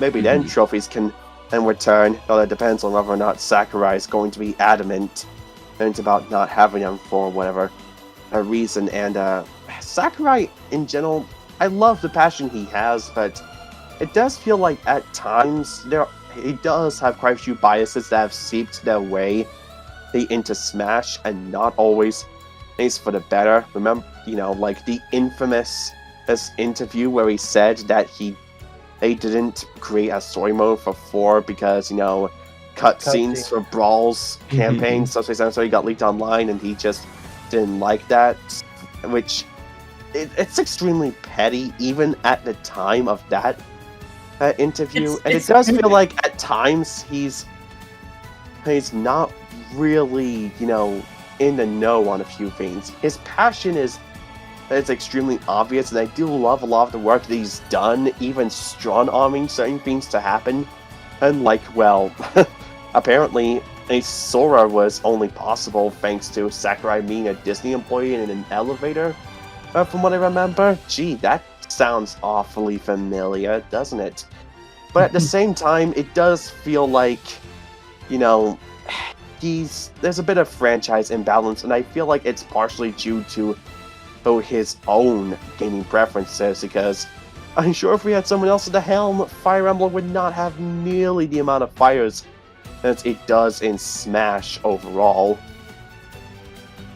Well, not to mention some excuses for why certain characters did not get in. Rex were not at the best, and I have a feeling that he might be a reason why Sonic has yet to get any more rep beyond, Knuckles as a new assist trophy. This is just speculation, by the way, no need for flaming or whatever, but I do think it's about time we got someone new on board. Sakurai's career has peaked with Ultimate being the largest crossover in media history, and, I think it's high time that he could finally take a break. Besides, he can make a new career out of doing game development videos on YouTube, which, I hear that's been going well for him, but, I think, have we talked about everything we feel like talking about in Smash Ultimate? Yeah, I mean, I think I've hit on everything I want. They should have delayed it like another year so we could get DLC for Noah for Uni from Xenoblade 3. Yeah, I know. Fighter Pass 3 Uni. We might get Noah and Mio in the next Smash if they're feeling generous. No, it's not gonna be one of the main things. It's gonna be Riku and Manette. Okay, yeah. Fighter Pass Volume 3, 6 fighters. Fighter Pass, the first character, Noah. Second character, Mio. Third character, Lance. Fourth character, and Uni and Taya. Then we get a secret summon, which is Riku and Banana. No, Riku and Banana, but they can go. Riku is Ace, though. Yeah, I think we get at the picture. Riku from Kingdom Hearts is a great character. And No. I know, I'm just pulling y'all's leg. Anyways, Smash Ultimate. It was extremely hype leading up to it, even when I was burned by Shadow not being a playable character. And to be honest, he really should have. I'm point blank in my Shadow plushie right this second, still remembering the trauma of that event all those years ago. But otherwise, when I did get Smash Ultimate for Christmas of 2018, it did eat up quite a bit of my time, starting off by, unlocking extra fighters out of the game by doing classic mode runs of the main 8 and Sonic, since he was unlocked by doing Mario's run. And on that note, classic mode, each character's playthrough of those is supposed to be references to their home material, which is fun and all, but trying to get to the highest difficulty can be extremely tedious depending on certain characters, and painfully easy with others like Ganondorf, and also just lacks the same replayability that previous classic modes have, but, that's besides the point. Yeah, I feel like, I did go through Road of Light. I tried to unlock every last song in the game. I bought Fighters Pass Volume 1 as soon as I could, so that I would have every character available right from the get-go. I fucking loved playing Squad Strike with friends and other people at college, when I had the spare time, it was genuinely fun, playing with friends. But then there's what happens when you're all alone, especially in a pandemic. The game single-player content is extremely lacking. World of Light is painfully boring. Classic mode is something you do out of obligation, and once you're done with that, there is no reason to go back to it. Right? All the other single-player modes just don't interest me because Home Run Contest is basically a glorified minigame, and my creativity juices aren't exactly strong enough for Stage Builder. I don't want to play matches on end, and well, the online fucking sucks, but that's a given with a lot of Nintendo games and their online multiplayer these days. It's worse with it makes. I think what really pains me is that Smash Ultimate, for its ambition to be the biggest crossover in history, I feel like it's just more about the numbers game than anything else. Going back to Brawl, not like a few months ago, and going for the Subspace Emissary again, it just reminded me, man, this actually felt like the ultimate Smash crossover experience.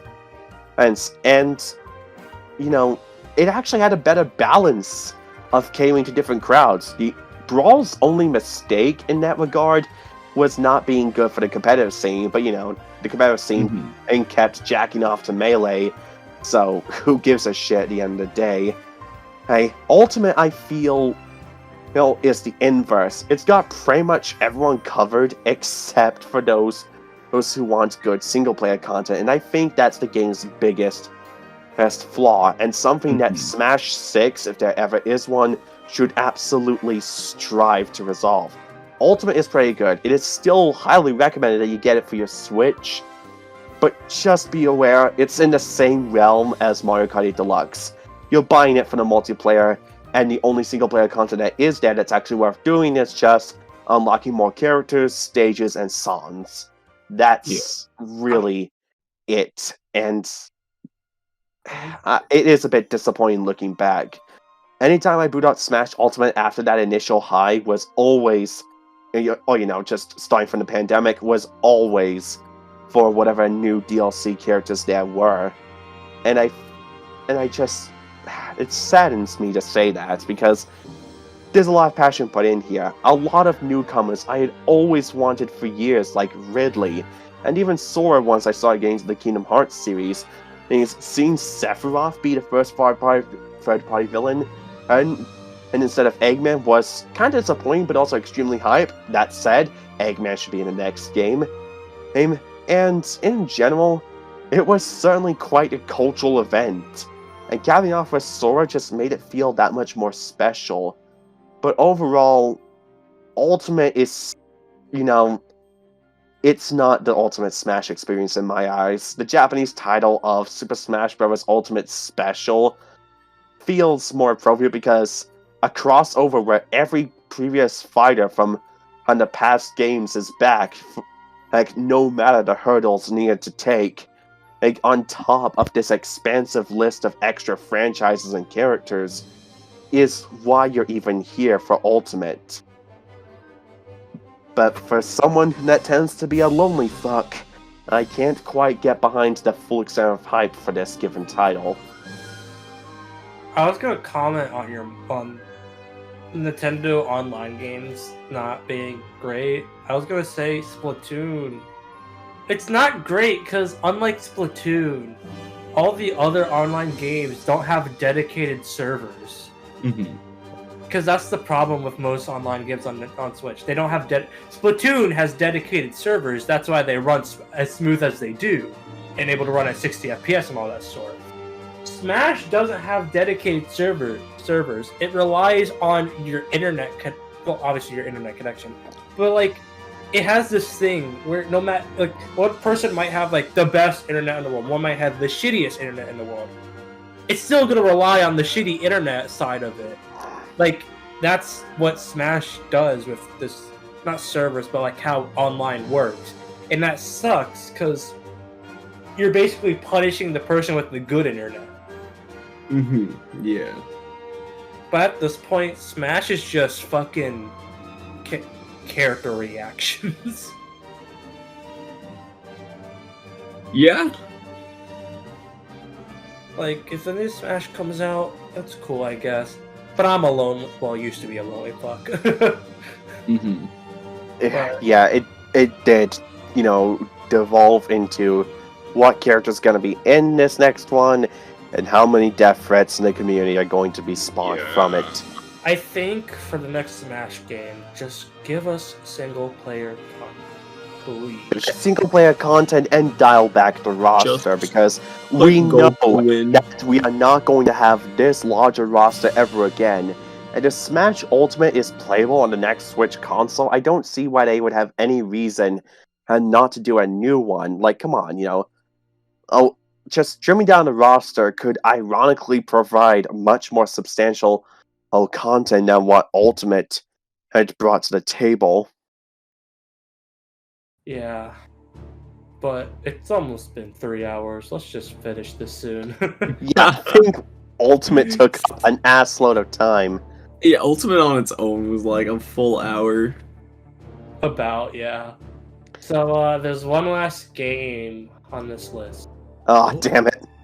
It's not gonna take that long. It's Dusk. And I have nothing to say. I like it. I think it's very good. I think it's good as well, but this is the revival of the boomer shooter.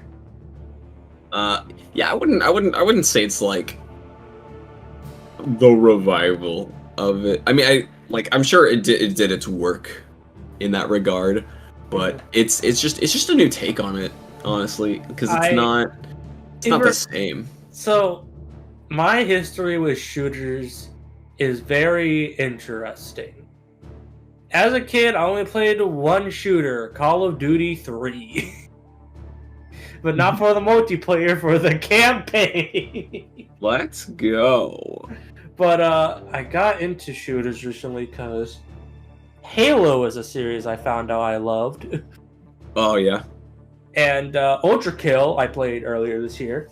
One of the best games ever made, let's be honest. Play Ultra Kill, please, kids. Okay, I'll do my best. Yeah, I think we've just kind of deviated from Dusk a bit. But like, the thing with Ultra Kill and Halo, they're not your boomer shooters, let's say, or like your typical like Doom or Quake. Because with Halo, it's more of a cover shooter. With Ultra Kill, it's more of like an action shooter because obviously it has that DMC style rating on the side. But Dusk is more of a cool. Well, I only played Doom 2016 and part of Doom 1993, so that's the only way I could go off of it. But like, I'm not that much into those types of shooters. Like, they're good, but I'm not that into them because they're not like, you don't need to think on your toes, if that makes sense, or there's nothing to like reward yourself with aside from the secrets. Yeah. And most of the secrets, they don't even feel that rewarding because it's like, oh, you found a secret area. Here's a health pack or some extra ammo. Like secrets were at the best early on, where you got like new weapons, or weapons early on. Like, I got the sword at the end of like episode 10, episode 1. I'm like, wow, this is like the best melee weapon. Holy shit. Yeah. But it's fun. The fucking third episode, I started and ended it. Like, I ended it like 10 minutes before this started. I fucking hate episode 9. I hate episode 9. Sorry, no, episode 3, mission 9. Where it's just a giant enemy gauntlet. Yeah, that's fair. I streamed that to my buddies when I was playing through it. I was having a blast, and both of them were like, "Yo, I'm sorry you're doing this. This looks miserable." I'm like, "No, I'm having a great time." And then I thought about it, and I was like, "Oh yeah, this would be really unfun for most other people." Boss, I was like, "What the fuck am I supposed to do?" And then the game screamed, "Shoot the light!" I'm like, oh, "Okay, Jesus." Okay, I understood. Yeah, like, we get it. He's the devil or something. Whatever. Yeah. I'm more interested in Blood Fresh Supply than Dusk, if that says anything. or playing Quake or Dead Space. There's other shooters that look more interesting than Dusk. I only picked up Dusk because it was on sale, and I heard, and I saw your tweet that you said you loved it. I'm like, sure, why not? But I played it. It was good. Not the worst game I played in 2018, but I wish there was some improvements to it. Also, the pistol. Also, I will give Dusk this. Every weapon is useful. Yes. In some way or fashion. Like, yes. You think the pistol will be outclassed, but no, they are great. They are useful against soldiers. Yeah, no, the pistols are actually super good. I like that Dusk actually plays around with the weapons in a meaningful way. You can have a favorite, and it's not, oh, you're playing suboptimally now. Like the crossbow, and it goes through enemies. But if you have like a worshipper, but someone behind it, you can just shoot the crossbow, instantly kill the worshipper, then attack the chainsaw guy. Yeah, no, like Dusk is really fun. I enjoyed it. There's definitely a couple like levels that were just, like some stinkers, but all in all, I thought it was Episode 3, Mission 9. Yeah, that's fair. I disagree. Bro, when I got to that last wave, and there was that fucking that girl that shoots rocket launchers with the blade machine. Dude, yeah, that enemy sucks. I don't want to shoot four to 5 fucking rivets to kill it, please. Yeah, I know. That enemy sucks. My friend Alec, the Psyquestian gentleman, I know Protector heard of him, I don't know about you kids, but he says he has the perfect way of seeing it, which I totally agree with. It feels too safe at moments. Which I perfectly agree with, because, like, honestly, I don't think actually, we should try the multiplayer out, because it has multiplayer. It has multiplayer? Yeah, but if you start it up on Steam, it has multiplayer. Oh, I have it on Switch. Oh. I buy all my boomer shooters on Switch. But buy them on PC, because keyboard and mouse is the best way to play shooters. So, yes, but boomer shooters, I straight up just prefer playing them on controller. Fair enough. But like with regular shooters. Oh yeah, no, regular shooter like when I play Overwatch 2, I'm not gonna play it on console because I'm not a psychopath. Oh god, you play Overwatch 2. I barely play it. Save that for another podcast. I play it for, like, my friends enjoy it, and I just join them sometimes. I have like 20 hours in the game, like, overall. I just stick to our bi-weekly Jackbox. But I think that's it for 2018. Overall, one of the week. Yeah, to be honest, while I skipping out on quite a lot of shit from that year, partially due to the fact that during that time I was still on the Switch and nothing else, it also sounds like at times I wasn't really missing much. Probably could have jumped onto Spider-Man PS4 and maybe Dead of Boy on the off chance I go through all the God of War games that preceded it. But with what I have now, it was just kind of underwhelming, especially when you put it between 2017 and 2019. Like, yeah, I was gonna say if you like went comatose in 2018 then like you didn't miss anything. You missed like the only thing that I would say was generally the best thing to come out of 2018 overall from my own perspective would be the Megaman X Legacy collections. But because they're, well, just collections of ports of, the main X games, that's why we didn't really... I mean, it's also hype because X7 and X8 didn't sell well, so they're not easy to come by. And yet I managed to get a mint copy of X8 on PS2 for like £12 back during my high school years. Nice. Still love it to this day. Well, like, yeah, 2018 was just a weak sauce year overall in my opinion. And I'm just happy that 2019 more than made up for it. Like, 2018's it's not like the weakest year of the 2010s. 2012 says hi. I'd probably say 2015. But, no. Yeah, because you're a Nintendo boy. Because you're a Nintendo boy. Because, like, well, I mean, 2015 did have Xenoblade X, so. 2015 had Witcher 3. Bloodborne. Oh yeah, that. You forgot about Bloodborne! I don't like Bloodborne. Oh god. on it. This is happening. Let's cut this short before the two of you stop ranting at each other about Bloodborne. We'll do that when we get to the Souls, like. Don't worry, I'll say a worst opinion. I don't like We could do undertell you. that when we get to the 2015 podcast. We're probably not going to do that. I mean, if you did, I'd have like 30 hot takes. I'm looking at this. Bloodborne, Undertale. Okay, you know what? We probably will do a 2015 one at some point, just the hot takes. Just for my hot takes. Then we need to do 2016 and explain why No Man's Sky was a piece of shit. Yeah. But first, I need to play more games from 2016. But thank you, everyone. Yeah, thanks, Kibbs, for joining us. Yeah. Of course, thank you for having me. Did you It's good come to back be someday? here. I will come back someday. I might Mark my consider. words. I might put you a contender for the 2023 podcast by the end of like December, or early January. We should get Let's Snackago and Kibbs on a podcast. I want Snackago is definitely going to join the Sonic Adventure one. Enjoy the Sonic Adventure 2 one. He probably will do the Sonic Adventure 2 one as well. He loves that game. Dude, Sonic Adventure 2 is awesome. Do you want to join for the Sonic Adventure 2 one then? Yeah, it's literally the best Sonic game. Okay, I'll put That'll you up be for that. Unleashed, but Adventure 2 is pretty close, so you know I'll give you that. I think y'all will kill me over Adventure 2. Dude, I'm I ready think for Adventure it. 2 is gonna be the one where we're all in on this. Yes, you know what? Maybe it's something we should get. It's time to sue back in the game. We should. He's just been busy with college. I know. I talk to him regularly. He's just busy with college. I know the feeling. Yep. Anyway, thank you all for having us. Thank you. No, thank you all. Thank you all. Oh, Thanks for are you listening feeding me to my a line? bunch of idiots talk about video games. That's basically what we're trying to say here. Yep. You know, anyways. Guys, it's great just shooting the shit with y'all. Well, this is Yeah. Protective Memes signing off.